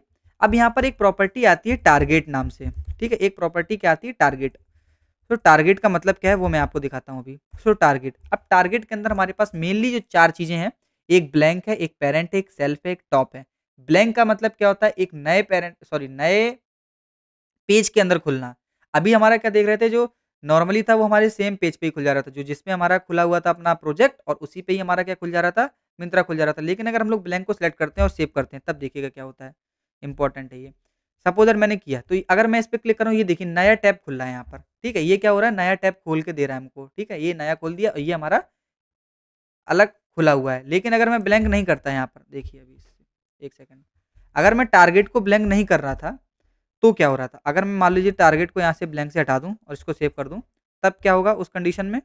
ये इसी पे खुल जाएगा मिंत्रा। तो ये चीज़ आप लोगों को और एक चीज़ पता होनी चाहिए एंकर टैग के बारे में, कि यहाँ पर हमारे पास क्या होते हैं, टारगेट एट्रीब्यूट होते हैं। टारगेट एट्रीब्यूट के अंदर हमारे पास ब्लैंक आता है, पैरेंट आता है, टॉप आता है। इस तरीके से आप लोग इसको यूज़ कर सकते हैं जब आप लोग एंकर टैग के बारे में देखें।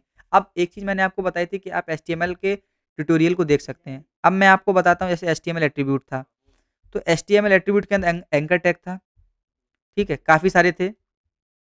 अब जैसे सपोज़ दैट आप लोगों को किसी भी चीज़ के बारे में पढ़ना है, तो आप लोग डायरेक्टली सर्च कर सकते हैं उसके बारे में। क्या कर सकते हैं? सर्च कर सकते हैं, कहाँ पर? यहाँ पर। सपोज़ दैट एंकर टैग देखना है मुझे, तो मैं एंकर टैग सर्च करके देखूँ अगर, शायद दे दें anchor tag, sorry, HTML anchor tag, ये रहा। तो यहाँ से अपने एंकर टैग के बारे में पढ़ लिया, where are HTML anchor tags used, इस तरीके से आप पढ़ सकते हैं कहीं पे भी जाके कि एंकर टैग की प्रॉपर्टी क्या होती हैं। वो सारी चीज़ें आपको मिल जाएँगी देखने को, और जब आप यहाँ पर भी पढ़ेंगे तो आप लोगों को यहाँ पर भी वो सारी चीज़ें मिल जाएँगी। अब यहाँ पर मैं आप लोगों को दिखाता हूँ, एक सेकंड ढूँढ के। एडिटर्स हैं, फैब आइकन हो गया, page table, block, colours, style, heading, attributes, okay. तो ये सारी चीज़ें यहाँ पर इस तरीके से अभी मैं आपको बता दूँगा जब एंकर टैग के बारे में आएगी कि आप लोग किस तरीके से इसको यूज़ कर सकते हैं। तो ये हमारी वेबसाइट थी। अब एंकर टैग देख लिया, इसके बाद इमेज टैग देखते हैं। देखो इमेज टैग क्या होता है, हमारे पास सेल्फ क्लोजिंग टैग होता है। अब यहाँ पर एक इमेज भी ऐड करके दिखाऊँगा। ये इस तरीके से आप क्या करेंगे, इमेज बना लेंगे। इसके अंदर 2 एट्रीब्यूट्स आते हैं हमारे पास, एक होता है सोर्स एट्रीब्यूट और एक होता है हमारे पास alt altitude alt attribute. Alt का मतलब क्या होता है, जब हमारी इमेज किसी भी तरीके से अगर नहीं आ पा रही है या हमारी इमेज नहीं आ पा रही है या वो हमारी हमारी लोकल मशीन में नहीं है, अब डिलीट हो गई है, तो क्या होगा, तब इमेज ना दिखे या इमेज अवेलेबल ना हो, तब वहाँ क्या शो करना है, suppose that image is not available. ठीक है, इस तरीके से हमने लिख दिया। अब सोर्स में क्या देना होता है, सोर्स में देना होता है उस इमेज का पाथ। ठीक है, उस इमेज का पाथ। अब पाथ हमारे पास 2 प्रकार के होते हैं, 2 टाइप के पाथ हमारे पास अवेलेबल होते हैं। एक होता है रिलेटिव यूआरएल और एक होता है क्या, एक रिलेटिव पाथ होता है हमारे पास और दूसरा क्या होता है वो मैं आपको अभी बताता हूँ। जैसे कि एब्सोल्यूट यूआरएल। ठीक है, अब रिलेटिव पाथ भी पढ़ा होगा आप लोगों ने, एब्सोल्यूट पाथ भी पढ़ा होगा आप लोगों ने। तो यहाँ पर हम लोग किसकी बात कर रहे हैं, रिलेटिव यूआरएल की और एब्सोल्यूट यूआरएल की। सो हमारे पास अगर रिलेटिव यूआरएल की बात करें तो रिलेटिव यूआरएल क्या होता है और एब्सोल्यूट यूआरएल क्या है। रिलेटिव क्या है, जो हमारे लोकल मशीन पे पड़ा हुआ है उसको हम लोग क्या बोलते हैं, लोकल मशीन या हमारे पास लोकल फोल्डर में जो अवेलेबल है उसको हम लोग क्या बोलते हैं, रिलेटिव यूआरएल। सपोज दैट मैं अभी अपने इस फोल्डर में, जैसे अगर मैं इस फ़ोल्डर के अंदर जो ये फ़ोल्डर है यहाँ पर एक इमेज ऐड कर दूँ, तो उस केस में क्या हो जाएगा, वो हमारा रिलेटिव यूआरएल हो जाएगा अगर उसका मैं पाथ दे दूँगा यहाँ पर। लेकिन एब्सोल्यूट यूआरएल क्या होता है, वो सपोज़ दैट अगर हम लोग किसी वेबसाइट से लेके आ रहे हैं, ठीक है? किसी वेबसाइट से लेके आ रहे हैं, उसको क्या बोलते हैं हम लोग, एब्सोल्यूट, मतलब उस इमेज के ओरिजिन को, जहाँ से वो ओरिजिन हो रही थी। इसको भी हम लोग अभी ऐड करेंगे अपने में। सपोज़ दैट मैं यहाँ पे सर्च करता हूँ, पांडा इमेजेस, ठीक है? पांडा की फ़ोटो ये ऐड करते हैं, बढ़िया सी पांडा की। तो मैं यहाँ से एक पांडा देखता हूँ, कोई बढ़िया सा पांडा हो। सपोज दैट मैं कोई भी पांडा खोल लेता हूँ, ये बढ़िया है। ओके, ये इमेज थोड़ा सा क्वालिटी इसकी अच्छी नहीं है, एक सेकंड, ये सही है। अब क्या करना है मुझको, कॉपी इमेज नहीं करनी, कॉपी इमेज एड्रेस करना है। ठीक है, अगर मैं कॉपी इमेज एड्रेस करता हूँ, कर लिया मैंने, और यहाँ पे जाके सोर्स में मैं पेस्ट कर दूँ, ये मैंने पेस्ट भी कर दिया।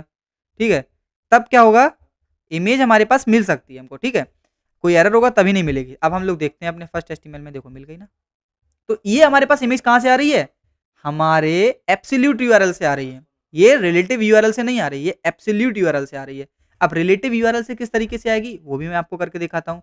सपोज दैट एक पांडा की इमेज लेते हैं, दूसरे वाले, अब हम लोग 2 पांडा लेते हैं। ठीक है, ये वाले 2 लेते हैं।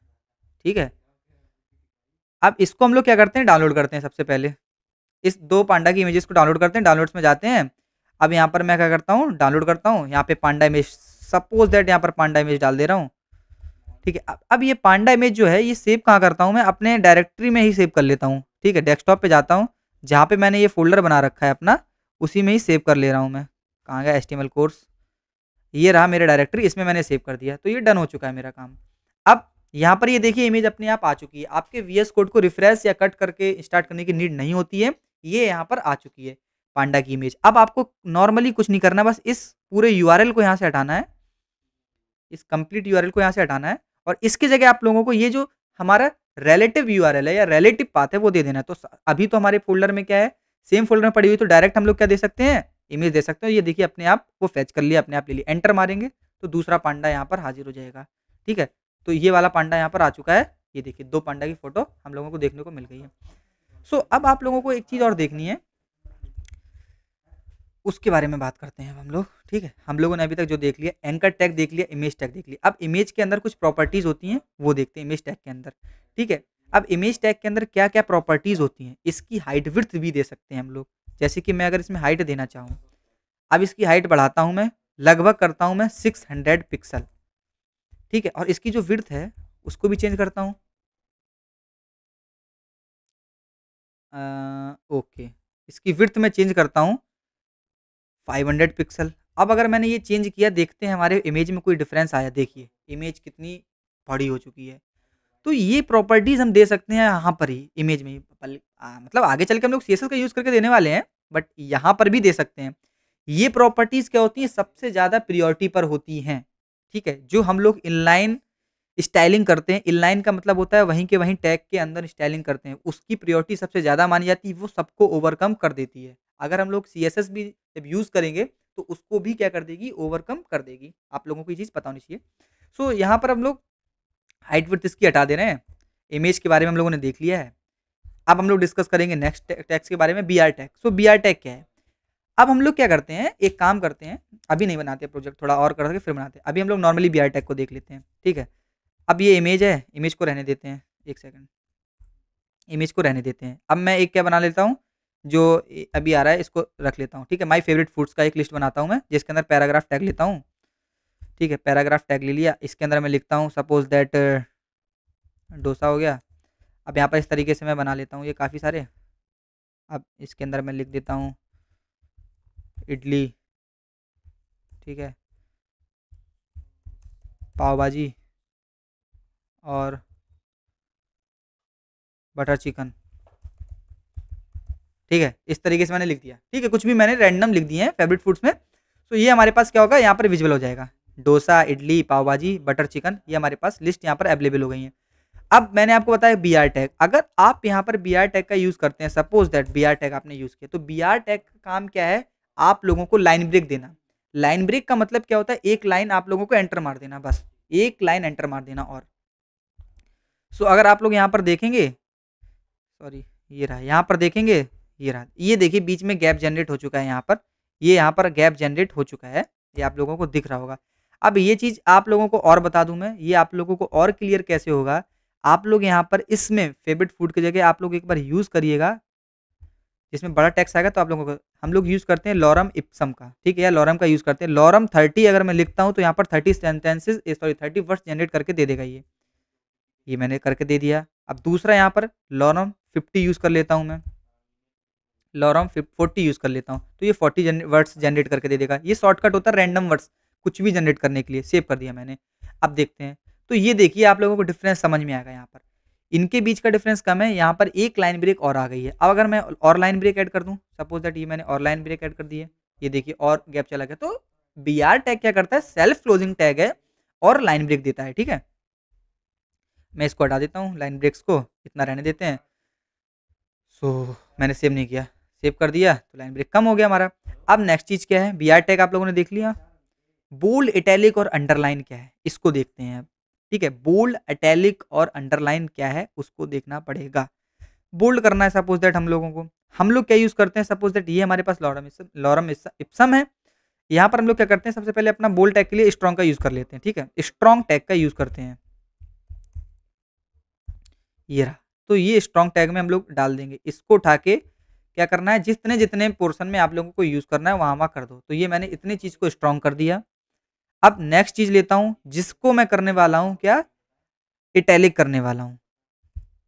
जहाँ पर हम लोग यूज़ करेंगे अपने एम्फसाइज़ को,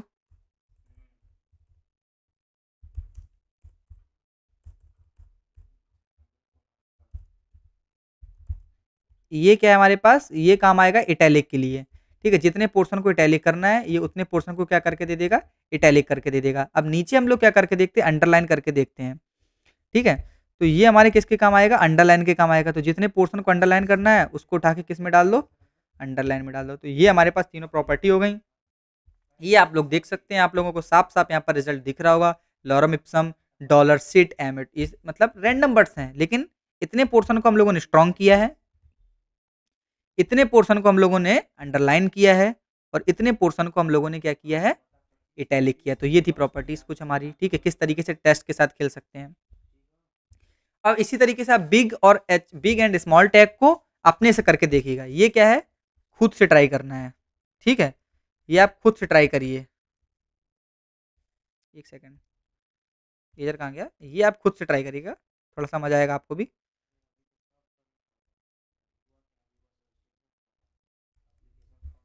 खुद से ट्राई करना है इसको। अब एचआर टैग क्या करता है? देखो एचआर टैग का काम क्या होता है? Used to display the horizontal ruler, मतलब कि एक लाइन, एक लाइन को ये क्या करता है, जनरेट कर देता है, ठीक है। सपोज दैट आपने एक पैराग्राफ लिखा हुआ है, अगर आप एचआर टैग को यूज़ कर देंगे तो क्या हो जाएगा, एक लाइन आ जाएगी हॉरिजॉन्टल लाइन, ठीक है। जैसे कि करके दिखाता हूँ, अभी देखिए, तुरंत देखिए, अगर मैं बीआर टैग के जस्ट बाद में एक एचआर टैग यूज़ कर देता हूँ तो क्या होगा, हॉरिजॉन्टल रूलर या हॉरिजॉन्टल लाइन एक जनरेट होके मिल जाएगी। ये देखिए मिल चुकी है। ये आपके कंटेंट को सेपरेट करने में काम आती है, ठीक है, समझ आ रहा है ना? ये चीज़ हम लोगों को क्या बताती है? बताएगी क्या? आप लोगों का जो कंटेंट है वो सेपरेट हो गया, उसके लिए हम लोग यूज़ करते हैं अपनी हॉरिजॉन्टल लाइन को, ठीक है? अभी आपको बहुत प्यारा-सा एक छोटा-सा प्रोजेक्ट बनवाऊँगा मैं, हो सकता है इस लेक्चर में नहीं हो पाए, नेक्स्ट लेक्चर हम लोग बनाएँगे और उस प्रोजेक्ट में आपके पूरे के पूरे एचटीएमएल का रिवीजन हो जाएगा, ठीक है? तो आप लोगों को टेंशन नहीं लेनी है। सो ये चीज़ इस तरीके से वर्क कर रही थी, आप लोगों ने देख लिया है। अब मैं आप लोगों से बताने वाला हूँ कुछ इम्पोर्टेंट चीज़ें, जिस पे आप लोगों को ध्यान देना है। अब सबस्क्रिप्ट और सुपरस्क्रिप्ट को किस तरीके से यूज़ करते हैं, हम उसको भी देख लेंगे। अब सबस्क्रिप्ट और सुपरस्क्रिप्ट का यूज़ क्यों आता है? सपोज़ दैट हमको कहीं पे लिखना है H2O, ठीक है? कहीं पर हमको लिखना है A की पावर 2, तो यहाँ पर ये हम लोग अपने नॉर्मल कीबोर्ड से टाइप करके तो लिख नहीं सकते हैं। तो वहाँ पर क्या काम आता है हमारे पास? ये 2 टैग्स काम आते हैं, सबस्क्रिप्ट और सुपरस्क्रिप्ट। अब सबस्क्रिप्ट का मतलब होता है जो नीचे हम लोगों को ऐड करना है, उस केस में हम लोग यूज़ करते हैं सबस्क्रिप्ट का। जब ऊपर पावर में कोई चीज़ ऐड करनी होती है तो सुपरस्क्रिप्ट टैग का यूज़ करते हैं। इस चीज़ को हम लोग बहुत अच्छे से देखने वाले हैं। याद रहना चाहिए, सबस्क्रिप्ट और सुपरस्क्रिप्ट, ठीक है? अब इसका एग्ज़ाम्पल कैसे दूँगा मैं? इस लॉरम एप्सम को हटाता हूँ। वी आर यूजिंग, ठीक है, यहाँ पर एच लिखता हूँ, सॉरी मैंने दबा दिया क्या, ये एफ फाइंड करने वाला, सॉरी, ठीक है। यहाँ पर एच दबा दिया मैंने, उसके बाद मैं कौन सा टैग यूज़ करने वाला हूँ, सब टैग यूज़ करने वाला हूँ, क्योंकि मुझे नीचे चाहिए। ये देखिए आ चुका है सब H2O मैंने फॉर ड्रिंकिंग वाटर। अब इसको आप लोग देखिएगा किस तरीके से कितना सुंदर दिखने वाला है आपको, ये देखिए। आप समझ रहे होंगे कितना बेहतरीन लग रहा है ये, ठीक है। H2O आपके पास आ चुका है, ये देखिए 2 हमारा एज अ सबस्क्रिप्ट वर्क कर रहा है, ठीक है। इसके बाद हम इसी चीज़ को कॉपी करते हैं और यहाँ पर हम इसको सुपर में देने की कोशिश करते हैं। अब देखिए हमारा 2 कहाँ चला जाएगा, पावर में चला जाएगा, H की पावर 2O फॉर ड्रिंकिंग। बस आपको दिखाया है मैंने। तो देखिए आप लोगों को कितना मज़ा आ रहा है। अब इसमें आप लोग जितना वेरिएशंस देखेंगे, जितना चेंजेस करेंगे, आप इस वेबसाइट पे जाइए, डिफरेंट चीज़ों को ट्राई करिए। देखिए एचटीएमएल जो है बहुत वास्ट, आपको नहीं पढ़ना है। बस बेसिक्स आपको पता होनी चाहिए, किस तरीके से एंकर टैग का यूज़ करते हैं, किस तरीके से इमेजेस का, किस तरीके से लेआउट करते हैं, किस तरीके से डिप्स का यूज़ करते हैं। अब डिप टैग आएगा एक, उसके बारे में डिस्कशन होगा पूरा अच्छे से। तो सबस्क्रिप्ट और सुपरस्क्रिप्ट टैग हो गया। अब आता है प्री टैग। देखो प्री टैग क्या है? अब मैं आपको एक प्री टैग के बारे में बताने से पहले एक चीज़ करके दिखाता हूँ। सपोज़ दैट मेरे पास ये पैराग्राफ टैग है, मैं इसमें लॉरम सिर्फ लगाता हूँ, ठीक है। मैं इसमें लॉरम 30 डालता हूँ, एंटर मारता हूँ, ये हमारा बन के तैयार हो गया। अब जब ये चला गया तो इस केस में क्या होगा, अगर मैं यहाँ पर भले ही ऐसे कितने भी स्पेसेस दे दूँ, ठीक है, ये मैंने दे दिए, तो ये हमको यहाँ पर दिखने वाले नहीं हैं अपने प्रोजेक्ट में। ये देखिए नॉर्मल दिखेगा, दिख रहा है ना? लेकिन अगर इसी टैग को मैं प्री टैग बना देता हूँ, ठीक है, और सेव कर देता हूँ, तब देखिए यहाँ पर चेंज आ चुका है।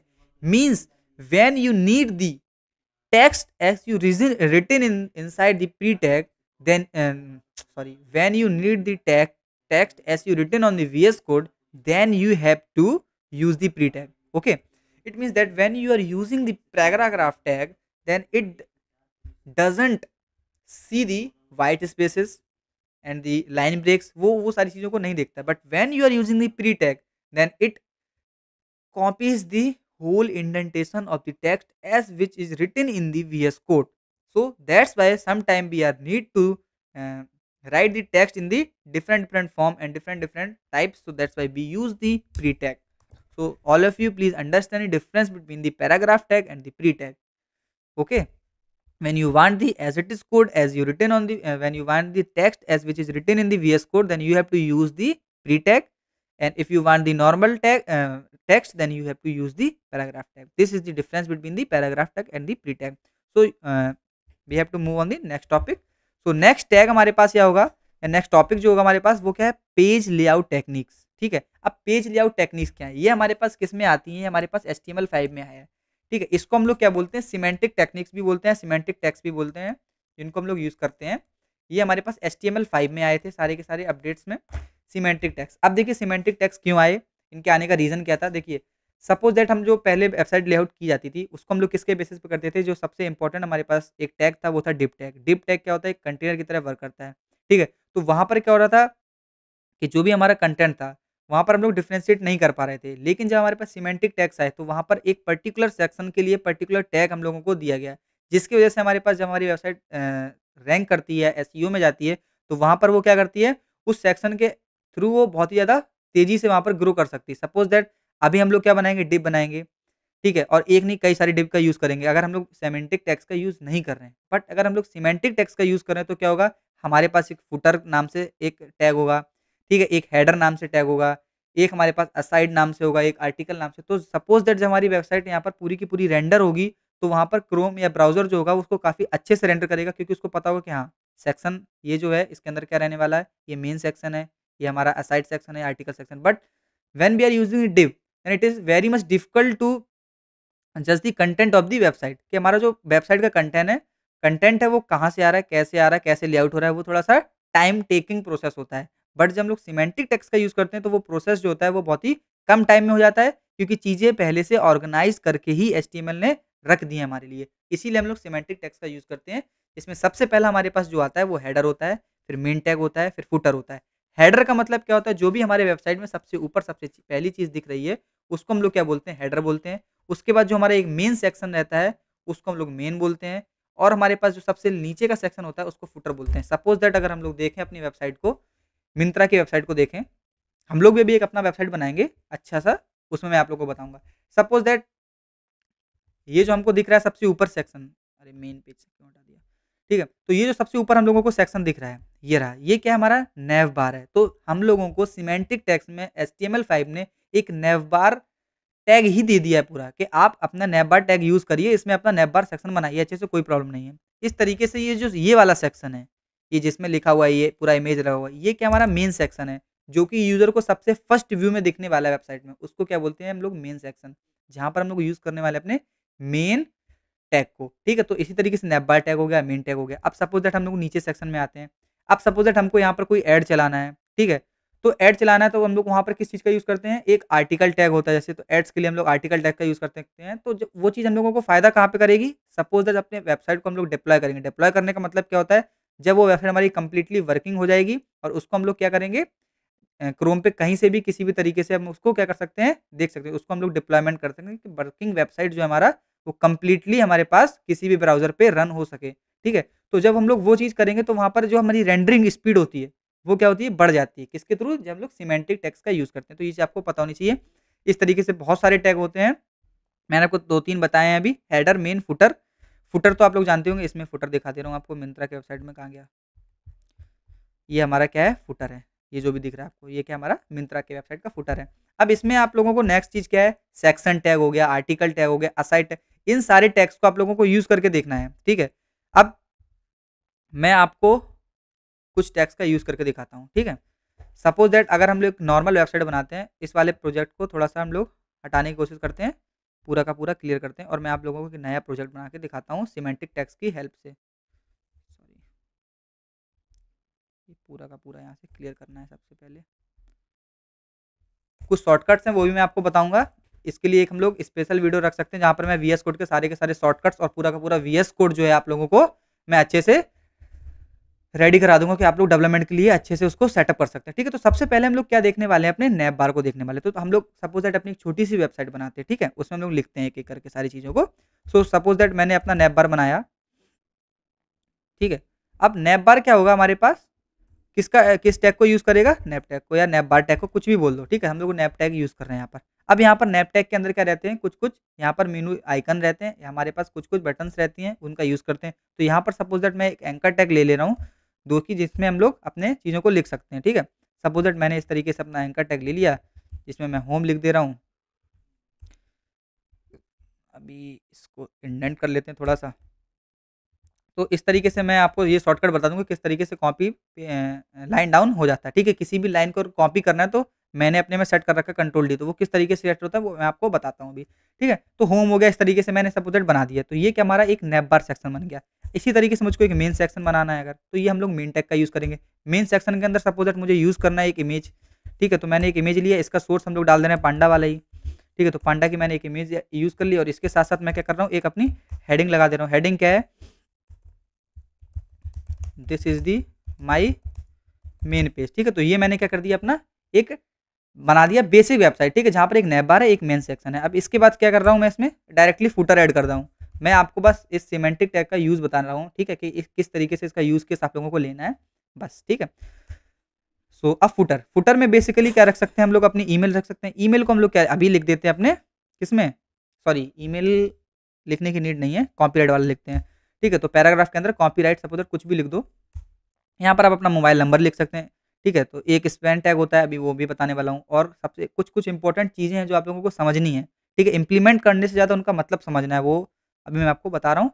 उसमें डिफरेंस क्या है पैराग्राफ टैग में और स्पैन टैग में, वो भी बताऊँगा। ठीक है, तो ये हमारा कॉपीराइट हो गया, इस तरीके से हमने बना दिया। इसको मैं कॉपी डाउन करके यहाँ पर सपोज दैट मैं कोई भी ए टू जेड मोबाइल नंबर लिख सकता हूँ, किसी का भी, सपोज दैट कुछ भी लिख दिया, तो ये मोबाइल नंबर हो गया।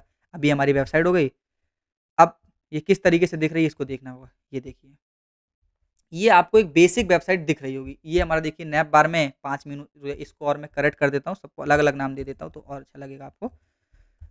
अबाउट अस हो गया, ठीक है। इसके बाद हमारे पास ये कॉन्टैक्ट अस हो गया। इसके बाद हमारे पास नेक्स्ट हो गया, सपोज दैट मैं कुछ भी बना दे रहा हूँ, सेक्शन लिख दे रहा हूँ, आइटम्स। ठीक है, तो ये हमारे पास हो गया। अब देखिए, अब कितना अच्छा लग रहा है, होम अबाउट, ये एक नैप बार हो गया, ये हमारा मेन सेक्शन हो गया, और ये हमारे पास क्या हो गई, एक अपनी हेडिंग हो गई, और यहाँ पर ये क्या हो गया, हमारे पास एक फुटर हो गया। तो इस तरीके से जो हमारा क्या होता है, सिमेंटिक टेक्स्ट का यूज़ किया जाता है। ठीक है, अब हम लोग बात करने वाले हैं अपने कुछ अच्छे टॉपिक पर, जो कि है एंकर टैग, जिसको थोड़ा-सा डिटेल में हम आपको पढ़ाने वाले हैं, मैं बताना वाला हूँ। तो एंकर टैग है क्या? किसी भी टेक्स्ट को, ठीक है, कोई भी नॉर्मल टेक्स्ट है, उसको हाइपर टेक्स्ट में कन्वर्ट करने के लिए हम लोग यूज़ करते हैं अपने एंकर टैग को। इसको बताने के लिए मैं आप लोगों को ले चलता हूँ अपने W3 वेबसाइट पर, जहाँ पर हम लोग बात करने वाले हैं किसकी? एंकर टैग की। डायरेक्टली यहाँ पे कुछ नहीं करना है आपको, जो भी चीज़ अगर आपको पढ़नी है डायरेक्टली यहाँ पर सर्च करना है एंकर टैग। ठीक है, तो ये सबसे पहले जो वेबसाइट देगा वो हमको देगा W3 ही देगा। ठीक है, तो हम लोगों को ये तो पता ही चल गया है कि एंकर टैग यूज़ कैसे करते हैं। इसके अंदर हम लोगों ने 2 चीज़ें देखी थी, एक देखा था href एट्रीब्यूट, एक देखा था टारगेट एट्रीब्यूट। टारगेट एट्रीब्यूट को भी मैंने आपको बता दिया था, href को भी बता दिया था। तो ये दोनों एट्रीब्यूट तो आपके क्लियर थे। अब उसके बाद इसमें क्या होता है, कुछ स्टाइलिंग भी की जाती है। ठीक है, सपोज दैट ये मैंने एक बार और आपको करके दिखाता हूँ यहाँ पर। ठीक है, इस वेबसाइट को रहने देते हैं अभी के लिए, सॉरी हटा देते हैं अभी के लिए, क्योंकि ये अभी हम लोगों को टाइम टेकिंग हो जाएगी वरना। ये मैंने एक एंकर टैग लिया। अब इस एंकर टैग के अंदर मैं क्या कर सकता हूँ, कोई वेबसाइट की लिंक उठा के डाल सकता हूँ। मैं अपने HTML ट्यूटोरियल की वेबसाइट को उठा रहा हूँ और यहाँ पर पेस्ट कर रहा हूँ, और यहाँ पे लिख रहा हूँ click to go W3 school, सेव कर दिया मैंने। ठीक है, अब मैंने सेव तो कर दिया, बट मैं टारगेट यहाँ पर क्या देना चाहता हूँ कि मुझको भैया ब्लैंक चाहिए। ठीक है, ब्लैंक पेज पे ही ये चीज़ चाहिए। ठीक है, अपना पेज खराब नहीं करना है। ठीक है, तो टारगेट मैं यहाँ पे क्या दे दूंगा, अपना ब्लैंक दे दूंगा। तो मैंने टारगेट अपना ब्लैंक दे दिया। तो एंकर टैग में यहाँ पर मोस्ट ऑफ द केसेस में आप लोग जो यूज़ करने वाले हैं, वो यही 2 एट्रीब्यूट्स का यूज़ करने वाले हैं। ठीक है, और किस तरीके से यूज़ करने वाले हैं वो मैंने आपको बता दिया। अब अपने वेबसाइट पे चलते हैं, click to go through school करेंगे आप। आपका जो मेन प्रोजेक्ट था या मेन टैब था, जो अपने वेबसाइट का टैब था, उसमें कोई फ़र्क नहीं पड़ा। अपना HTML ट्यूटोरियल के साथ दूसरे पेज पे खुल गया जाके। तो ये इस तरीके से हम लोग अपने एंकर टैग को यूज़ करते हैं जनरली, ये भी आपको पता चल गया होगा। अब इसके बाद क्या हमारे पास इमेज टैग, ये हम लोग डिस्कस कर चुके हैं अच्छे से। अब आता है सबसे इम्पोर्टेंट और सबसे ज़्यादा ज़रूरी टैग, जो है डिव टैग, जिसमें सबको प्रॉब्लम होती है कि हम लोग अपने वेबसाइट का लेआउट डिज़ाइन कैसे करें। तो वहाँ पर सबसे इम्पोर्टेंट होता है डिव टैग। ठीक है, तो डिव टैग का ही यूज़ हम लोगों को हर जगह करना होगा मैक्सिमम टू मैक्सिमम टाइम, क्योंकि सबसे पहले जो सबसे इम्पोर्टेंट चीज़ होती है वो होती है अपने वेबसाइट का लेआउट डिज़ाइन करना। तो डिव टैग क्या है?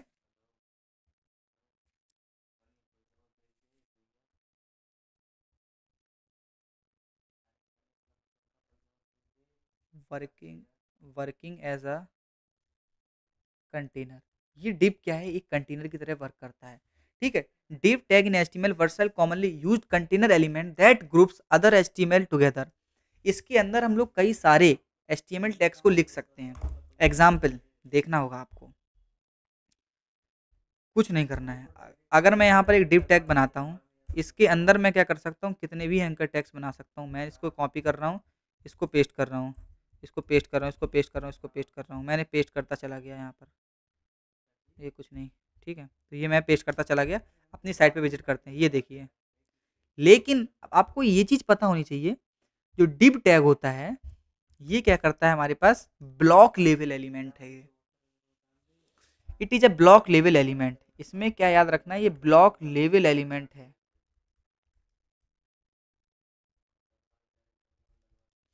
ठीक है, it takes complete width of the viewport. मतलब जो भी हमको स्क्रीन पे दिख रहा है, जितना भी साइज का हमारा स्क्रीन है, उसकी कंप्लीट विड्थ को ये ले लेता है डिव। दैट्स वाई ना, यहाँ पर हम लोगों को प्रॉब्लम आई कि जो हमारे सारे के सारे जो हम लोगों ने लिखे हुए थे अपने एंकर टेक्स्ट, वो सारे के सारे क्या आ रहा है, एक ही लाइन में आ रहा है, क्योंकि जो हमारे डिव टैग है उसने पूरी स्पेस को घेर रखा है। ठीक है, यहाँ से लेकर यहाँ तक की पूरी स्पेस को यहाँ पर ले रखा है हमारे डिव टैग ने। ठीक है, तो वो क्या चीज़ कर रहा है, हमारे इस चीज़ को गड़बड़ कर देता है कभी-कभी, क्योंकि हम लोग क्या चाहते हैं कभी-कभी कि एक के नीचे, एक के नीचे एक-एक चीज़ें आएँ, बट जो ब्लॉक लेवल एलिमेंट्स होते हैं, वो पूरी जगह लेते हैं। अब ज सपोज़ दैट मैं यहीं पर अगर एक चीज़ करके दिखाऊँ आप लोगों को, अपने एक पैराग्राफ टैग को लेता हूँ और एक स्पैन टैग को लेता हूँ, ठीक है? इसको हटा दो अभी यहाँ से, ये रहने दो, ठीक है? मैं एक पैराग्राफ टैग ले रहा हूँ।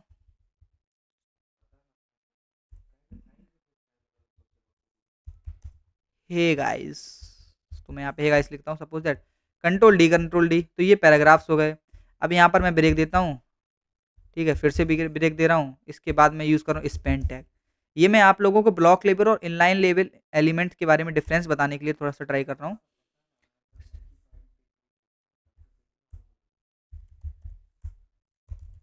ठीक है, ये मैंने आपको दिया, अब वेबसाइट में चलते हैं अपने, ये देखिए।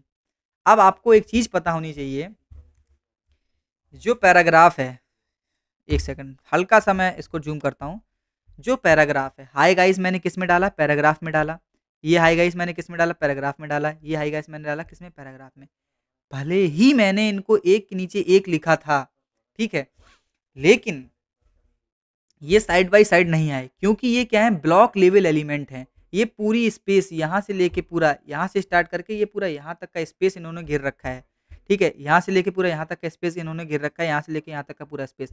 लेकिन जो स्पैन होता है ये इनलाइन होता है, मतलब जितनी जगह इसको मिली है बस उतनी जगह ले लेगा, बाकी कोई दूसरा आ रहा है तो उसको भी वहीं एडजस्ट कर लेगा। अब इस चीज़ को आप लोग को दिखाऊँगा कैसे मैं, कि इसने पूरी जगह घेर रखी है। तो आपको क्या करना है, हाँ, अपने को दो डबल क्लिक करना है और आपको जाना है इंस्पेक्ट में। जब आप इस तरीके से इंस्पेक्ट में जाएँगे, तब आप लोगों को यहाँ पर आपकी व्यू दिख जाएगी।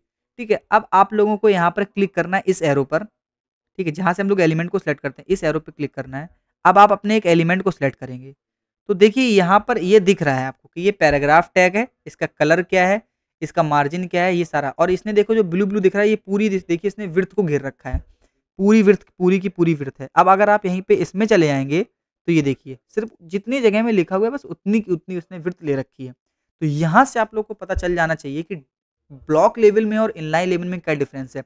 ब्लॉक लेवल पूरी की पूरी यहाँ पर जो विड्थ होती है उसको घेर लेता है और किसी और को नहीं आने देता, बस वही का वही एलिमेंट रहेगा। बट इनलाइन लेवल क्या है, जितना उसको स्पेस मिला है, बस उतने स्पेस में वो रहेगा, उससे ज़्यादा स्पेस नहीं लेगा।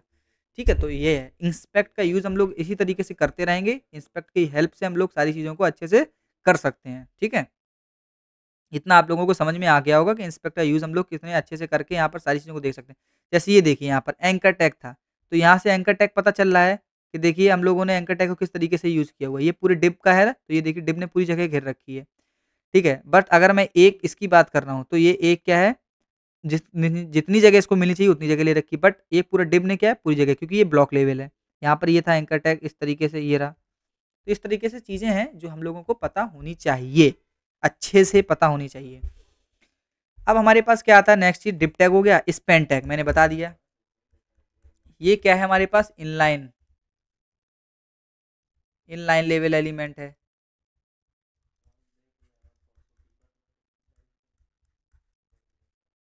सॉरी,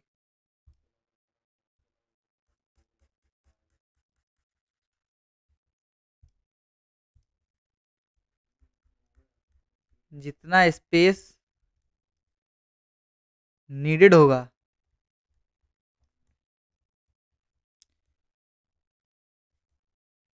उतना यूज़ करेगा, ठीक है, कोई दिक्कत नहीं है। अब इसके बाद बात करते हैं हम लोग लिस्ट्स इन एचटीएमएल की। सो लिस्ट्स इन एचटीएमएल बहुत ही इम्पोर्टेंट टॉपिक है, क्योंकि यहाँ पर हम लोग max to the time list का यूज़ करेंगे जब हम लोग वेबसाइट को अपने बना रहे होंगे। लेकिन अभी डिव का काम खत्म नहीं हुआ है। डिव का काम कब मैं आप लोगों को एक्सप्लेन करूँगा, जब हम लोग एक छोटी-सी वेबसाइट, छोटा-सा एक एग्ज़ाम्पल देखेंगे, तो वहाँ पर मैं आप लोगों को लेआउटिंग करना बताऊँगा कि किस तरीके से लेआउट करते हैं।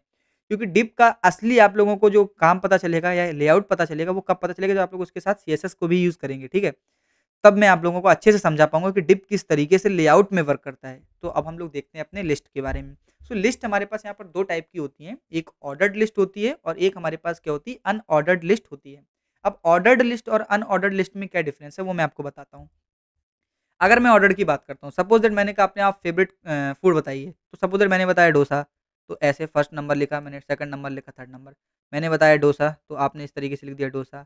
मैंने बताया इडली, तो इडली लिख दिया, ठीक है। मैंने बताया आप लोगों को यहाँ पर छोले-भटूरे, तो यहाँ पर छोले-भटूरे आ गए। तो ये क्या है, ऑर्डर्ड लिस्ट है, ठीक है? ये हमारे पास क्या है, एक ऑर्डर में अरेंज्ड है, 1, 2, 3, ये क्या है, ऑर्डर्ड लिस्ट है। बट अनऑर्डर्ड लिस्ट क्या होगी, जहाँ पर कोई नंबरिंग ना हो, ठीक है? कोई भी नंबरिंग ना हो, इस तरीके से हो, ठीक है? या सपोज़ दैट इस तरीके से हमारे पास कोई भी सिंबल रिप्रेज़ेंट कर रहा हो लिस्ट को, यहाँ पर हम लोग कुछ भी ले सकते हैं अपना लिस्ट। तो ये हमारे पास क्या होती है, अनऑर्डर्ड लिस्ट होती है, बट जहाँ पर नंबर आ जाए या हमारे पास कोई भी ऐसा अल्फ़ाबेट आ जाए जो हम लोगों के लिस्ट को डिफ़ाइन कर रहा हो, एक ऑर्डर में, तो वहाँ पर हम लोग क्या बोल सकते हैं, वो क्या हमारे पास ऑर्डर्ड लिस्ट है। अब इसको किस तरीके से इम्प्लीमेंट करते हैं, उसको हम लोग देखते हैं अपने वीएस कोड में जाकर। ठीक है? तो वीएस कोड में हम लोग आ चुके हैं, अपने इस पूरे के पूरे फ़ाइल को क्लियर करते हैं, नया एलिमेंट बनाते हैं। सॉरी ब्रो, 1 सेकंड, ये पूरा का पूरा क्लियर करना पड़ेगा तभी सही से चलेगा। ठीक है? तो ये पूरा का पूरा सिर्फ़ बॉडी, देखो अपन को क्या करना है, सिर्फ़ बॉडी तक खाली रखना है, क्योंकि बॉडी के अंदर ही सारा का सारा काम रहने वाला है। जो भी बॉडी के अंदर रहेगा वही हम लोगों को अपने ब्राउज़र पे दिखेगा। ठीक है? तो ये हमने क्या कर दिया, पूरा का पूरा क्लीन कर दिया। हम लोग क्या देखने वाले हैं, पहले ऑर्डर्ड लिस्ट फिर अनऑर्डर्ड लिस्ट। तो ऑर्डर लिस्ट को बनाने के लिए हम लोगों को किसकी ज़रूरत होती है? ओएल टैग की ज़रूरत होती है सबसे पहले। किसकी ज़रूरत होती है? ओएल टैग की। तो यहाँ पर हम लोग क्या करने वाले हैं, अपना एक ओएल टैग बनाएँगे। तो ये रहा हमारा ओएल टैग। अब ओएल टैग क्या बता रहा है कि हमारी ऑर्डर्ड लिस्ट के स्टार्ट होने की शुरुआत हो चुकी है। हमारी ऑर्डर लिस्ट जो है वो यहाँ पर स्टार्ट हो गई है बनना। अब इसके अंदर आइटम्स डालने पड़ेंगे आपको। तो आइटम हम लोग किस टैग की हेल्प से डालते हैं? लिस्ट टैग से, ठीक है? या हम लोग कह सकते हैं एलआई टैग से। तो यहाँ पर तुरंत इस तरीके से आप लोगों को एलआई टैग लिखना है। इसके अंदर आप कुछ भी अपने डाल सकते हैं। जैसे सपोज़ दैट मैं सिटीज़ के नाम डाल रहा हूँ। सपोज़ दैट मैं इसके अंदर नोएडा लिखता हूँ, ठीक है? अब इसको कॉपी कर लेते हैं। ये मैंने लिस्ट बना ली है। सपोज़ दैट इसके अंदर अपना आ जाएगा दिल्ली, ठीक है? इसके अंदर आ जाएगा हमारा सपोज़ दैट पुणे, इसके बाद यहाँ पर आ जाएगा मुंबई, ठीक है? इस तरीके से कोई भी रैंडम सिटी मैंने ले ली है, जो कि आपको लिस्ट समझाने के लिए काम आएँगी। तो ये हमारे पास ओएल हो गया। अब ऑर्डर लिस्ट हो गई, यहाँ पर एक लाइन ब्रेक देते हैं और एक देते हैं हम लोग एचआर टैग, ठीक है? अब एचआर टैग मैंने दिया जब, तो आप लोगों को ये चीज़ पता होनी चाहिए कि जब एचआर टैग दिया तो यहाँ पर क्या आ जाएगी, हॉरिज़ॉन्टल रूलर लाइन आ जाएगी। अब इसके बाद हम लोग क्या डिफाइन करने वाले हैं? यूएल को डिफाइन करने वाले हैं। तो जब अनऑर्डर्ड लिस्ट की बात करेंगे हम लोग, तो वहाँ पर हम लोग को क्या यूज़ करना है? UL tag. यूएल टैग क्या होता है? बताता है कि ये अनऑर्डर्ड लिस्ट है। तो सबसे पहले हम लोग को क्या लेना है? अपना एक यूएल टैग लेना है। यूएल टैग के अंदर एलआई टैग लेने हैं। तो एलआई टैग लेते चले जाएँगे हम लोग, सेम टू सेम कॉपी कर देते हैं, कोई दिक्कत नहीं है। ठीक है? तो ये मैंने क्या ले लिए? एलआई टैग्स ले लिए। अब यहाँ पर आप लोगों को दिखेगा डिफरेंस क्या होता है, यहाँ पर ऑर्डर्ड लिस्ट में और अनऑर्डर्ड लिस्ट में क्या डिफरेंस होता है, उसकी बात करेंगे। तो ये देखिए, आपको ऑर्डर्ड लिस्ट साफ-साफ दिख रही होगी, 1, 2, 3, 4, मतलब यहाँ पर ऑर्डर्ड डिफाइन है, ठीक है? किस ऑर्डर में दिए गए हैं। अब इनका मैं आपको बताऊँगा भी कि इनका ऑर्डर भी कैसे चेंज कर सकते हैं, किस स्टाइलिंग में कर सकते हैं। ये यहाँ पर क्या हो गया हमारा अनऑर्डर्ड, जहाँ पर देख रहे होंगे आप डिस्क शिफ्ट आ रहा है, ठीक है? तो ये क्या हमारे पास ऑर्डर है, यहाँ पर कोई ऑर्डर मेंटेन नहीं है, कोई नंबरिंग नहीं है। अब यहाँ पर स्टाइलिंग करते हैं थोड़ा-सा इसमें। अब सपोज़ दैट मेरे पास ओएल है। अब यहाँ पर हम लोग क्या कर सकते हैं, इसकी लिस्ट स्टाइल टाइप कर सकते हैं, ठीक है? लिस्ट स्टाइल टाइप कर सकते हैं। अब मैंने क्या रखा है यहाँ पर, लिस्ट स्टाइल टाइप 1, इसका मतलब क्या है? लिस्ट स्टाइल टाइप 1 का मतलब क्या होगा यहाँ पर, कि जो हमारे पास यहाँ पर ऑर्डरिंग होगी वो किसके ऑर्डर में होगी? नंबर्स के फॉर्म में 1, 2, 3। अगर मैं इसी को यहाँ पर कर देता हूँ ए, सपोज़ दैट मैं इसको ए कर देता हूँ, तो यहाँ पर आप देखिएगा, आप चेंज सेव कर दिया है, तो ये हमारा किस में कन्वर्ट हो जाएगा? अल्फ़ाबेटिकल ऑर्डर में कन्वर्ट हो जाएगा। ये सेव हुआ, 1 सेकंड, आई करना है और ये हो गया, ठीक है? तो इस तरीके से हमारे चेंजेस सारे के सारे होते रहेंगे, ठीक है, जो भी है। अब यहाँ पर अगर आप लोगों को मैं बताऊँ कि ये अगर मैं इससे उठा के इसमें कॉपी करता हूँ, ठीक है? तो यहाँ पर एक चेंज हुआ, ठीक है? अब मैं आप लोगों को एक चीज़ बता रहा हूँ कि आप लोगों को जैसे सपोज़ दैट मैंने लिस्ट बताया, तो अगर आप लोग लिस्ट के बारे में और जानना चाहते हैं, तो आप लोगों को क्या करना है, नॉर्मली अपने इस वाले W3 साइट पे जाना है और यहाँ पर क्या देखना है, लिस्ट टैग वाला यूएल हो गया। सपोज़ दैट मैं ये यूएल में चला गया। अब यूएल के अंदर ये सारी चीज़ें आ रही हैं, सारे टैग्स आ रहे हैं। अब स्टाइल के अंदर आप लोगों को करना है, थोड़ा-सा मैं यहाँ पर एक स्टाइल टैग लगाना भूल गया था, ठीक है? स्टाइल टैग लगा देते हैं यहाँ पर। जब स्टाइल टैग लगाएँगे तब हमारा सारा काम हो जाता है, स्टाइल टैग्स, ठीक है?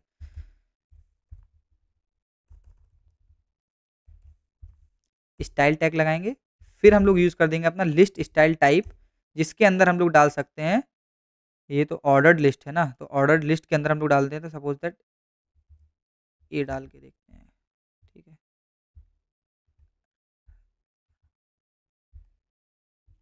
ऑर्डर्ड लिस्ट के अंदर अनऑर्डर्ड लिस्ट के अंदर तो हमारे पास पता ही है डिस्क होता है, स्क्वायर होता है, तो अनऑर्डर्ड लिस्ट के अंदर तो बहुत ईज़िली हो जाता है ये, ठीक है? ये रहा,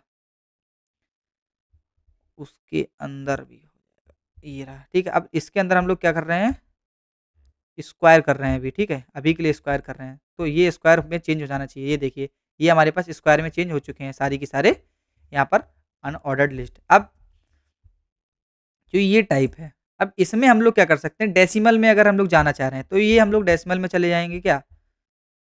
ठीक है? तो यहाँ पर डेसिमल में जा सकते हैं। अब यहाँ पर और भी चीज़ें कई सारी होती हैं जिसका हम लोग यूज़ करते हैं इस तरीके से प्रॉपर्टीज़ का स्टाइलिंग के लिए डिफरेंट-डिफरेंट। तो इस तरीके से हमारी लिस्ट का जनरेशन होता है और यहाँ पर हम लोग क्या नेस्टेड लिस्ट भी बना सकते हैं। अब नेस्टेड लिस्ट्स कैसे बनाते हैं उसके बारे में मैं भी आपको बताने वाला हूँ। तो यूएल हमने देख लिया है। अब यूएल के बाद हमारे पास ओएल भी होगा, अनऑर्डर्ड लिस्ट भी होगी, ऑर्डर लिस्ट भी होगी, काफ़ी सारे इस तरीके से लिस्ट रहती हैं। लेकिन मैं आपको नेस्टेड लिस्ट का टॉपिक बताता हूँ कि नेस्टेड लिस्ट को हम लोग कैसे यूज़ करेंगे। तो नेस्टेड लिस्ट का मतलब क्या होता है, एक लिस्ट के अंदर दूसरी लिस्ट क्रिएट कर देना। तो यहाँ पर मैंने एलआई बना रखा है। अब इसी एलआई के अंदर मैं एक और ऑर्डर लिस्ट बना देता हूँ। इसके अंदर मैं एक और ऑर्डर लिस्ट बना देता हूँ जिसके अंदर मैं डिफरेंट एलआई बना देता हूँ, ठीक है? जिसके अंदर मैं लिख देता हूँ सपोज़ दैट ह्यूमन, कुछ भी लिख दिया मैंने रैंडम वर्ड और ये मेरी एक लिस्ट बन के तैयार होगी। तो आप जब देखेंगे अपने प्रोजेक्ट में जाके तो एक हमारे पास क्या बन चुकी है, ये नेस्टेड लिस्ट बन चुकी है। एक लिस्ट के अंदर दूसरी लिस्ट मैंने यहाँ पर बना दी है। तो ये था हमारे पास लिस्ट का टॉपिक। अब आप लोगों को ये चीज़ पता होनी चाहिए कि मैं आपको जो भी पढ़ा रहा हूँ, मैं आप लोगों को इम्प्लीमेंट करके दिखा रहा हूँ। आप लोगों को बस इम्प्लीमेंटेशन समझना है। क्योंकि एचटीएमएल ऐसी चीज़ है जिसको आप लोग बस अपने बेसिक्स स्ट्रॉन्ग करने में फ़ोकस करना है, ठीक है? इसमें महारत हासिल आप लोगों को नहीं करनी है क्योंकि इसका यूज़ जो है वो बहुत ही इम्पोर्टेंट है बट बहुत ही कम है, ठीक है? इसलिए आप लोगों को सिर्फ़ इसके बेसिक्स के बारे में अच्छे से पता रहना चाहिए। इसमें मैं ये भी बता दे रहा हूँ कि कौन-कौन से टॉपिक्स जो आप लोगों को अच्छे से आने चाहिए। सबसे पहला डिप के बारे में बहुत अच्छे से नॉलेज होनी चाहिए और इनलाइन एलिमेंट क्या होता है, ब्लॉक लेवल एलिमेंट क्या होते हैं और एचटीएमएल फॉर्म्स क्या होते हैं, एचटीएमएल टेबल्स क्या होती हैं और एचटीएमएल लिस्ट क्या होती है। ये 3, 4, 5 टॉपिक हैं जो आप लोगों को एचटीएमएल में आने चाहिए अच्छे से। और इनलाइन स्टाइलिंग क्या होती है, इनलाइन स्टाइलिंग हमारे पास क्यों सबसे ज़्यादा प्रायोरिटी पे मानी जाती है, ये सारी चीज़ें आप लोगों को पता होनी चाहिए। अब इसके बाद हमारे पास क्या था, लिस्ट हमारा हो चुका है। अब यहाँ पर फिर से टॉपिक मैंने डाल रखा है, हेडिंग यहाँ पर बताता हूँ, इनलाइन एंड ब्लॉक। तो इनलाइन क्या था, ठीक है? मैं यहाँ पे बताता हूँ, इनलाइन क्या था और यहाँ पर ब्लॉक क्या था, ठीक है? तो ब्लॉक का मतलब होता है जो कंप्लीटली ब्लॉक कर दे पूरे के पूरे विड्थ को, जो कंप्लीटली ब्लॉक कर दे पूरी विड्थ को, ठीक है?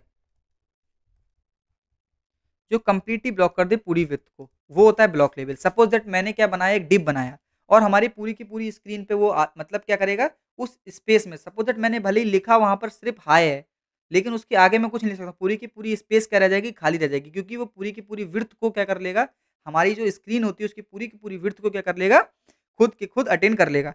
लेकिन जो इनलाइन एलिमेंट्स होते हैं उनके अंदर ये चीज़ नहीं होती है। इनलाइन क्या करते हैं, takes the speed sorry takes the space takes the space how much they need it, ठीक है? जितनी स्पेस उनको चाहिए होती है वो उतनी स्पेस को लेते हैं। तो ये हमारे पास क्या होते हैं, इनलाइन एलिमेंट्स होते हैं। ये चीज़ आप लोगों को पता चल गई अब, ठीक है? तो अब इसके बाद हमारे पास क्या आता है, नेक्स्ट चीज़ आती है कि रिस्पॉन्सिवनेस क्या होता है। आप लोगों ने कई बार सुना होगा, अगर आप लोग थोड़ा-सा भी टेक फील्ड के बारे में जानते हैं, कि हमारे पास जो वेबसाइट होनी चाहिए वो रिस्पॉन्सिव होनी चाहिए। तो रिस्पॉन्सिव का मतलब क्या है? तो बेसिकली रिस्पॉन्सिव का मतलब क्या होता है, सपोज दैट हमारे पास कोई भी एक वेबसाइट है, ठीक है? सपोज दैट मेरे पास मेरी वेबसाइट है, मिंत्रा की ही। तो ये क्या है हमारे पास डिफरेंट डिफरेंट सिस्टम्स पर, डिफरेंट डिफरेंट स्क्रीन्स पर, ठीक है? क्या होनी चाहिए? चलनी चाहिए और डिफरेंट डिफरेंट स्क्रीन पर उसका जो भी फ्लो है वो बेकार नहीं होना चाहिए, उसकी वर्किंग खराब नहीं होनी चाहिए, उसकी जो स्टाइलिंग है वो खराब नहीं होनी चाहिए, उसका स्ट्रक्चर है वो खराब नहीं होना चाहिए। उसी को क्या बोलते हैं? रिस्पॉन्सिवनेस बोलते हैं। सपोज़ दैट मेरे पास एक टैबलेट है, ठीक है? मेरे पास एक लैपटॉप है, ठीक है? मेरे पास एक मोबाइल फ़ोन है, ठीक है? तो ये डिफरेंट डिफरेंट क्या है? स्क्रीन्स हैं। Structure and styling should be maintained in all the screens, ठीक है? तो ये हमारे पास क्या होती है? रिस्पॉन्सिवनेस। ये सपोज द टैबलेट है, ये हमारे पास लैपटॉप है, ये हमारे पास मोबाइल है। अब इसका एग्जांपल मैं आपको दिखाता हूँ अभी। रिस्पॉन्सिवनेस कभी भी किसी की चेक हम लोग कहाँ से करते हैं? अपने ब्राउज़र पे वो वेबसाइट खोलिए और कहाँ पर जाइए? अपने वेबसाइट पे जाइए और इंस्पेक्ट करके देखिए। मैंने आप लोगों को बता ही दिया इंस्पेक्ट करके देखते कैसे, तो हम लोग चलते हैं वेबसाइट पर। सपोज दैट ये मिंत्रा की वेबसाइट है, ठीक है? मैं यहाँ पर इंस्पेक्ट करके ले चलता हूँ आप लोगों को देखने के लिए कि ये रिस्पॉन्सिव कैसे है और क्यों है, ठीक है?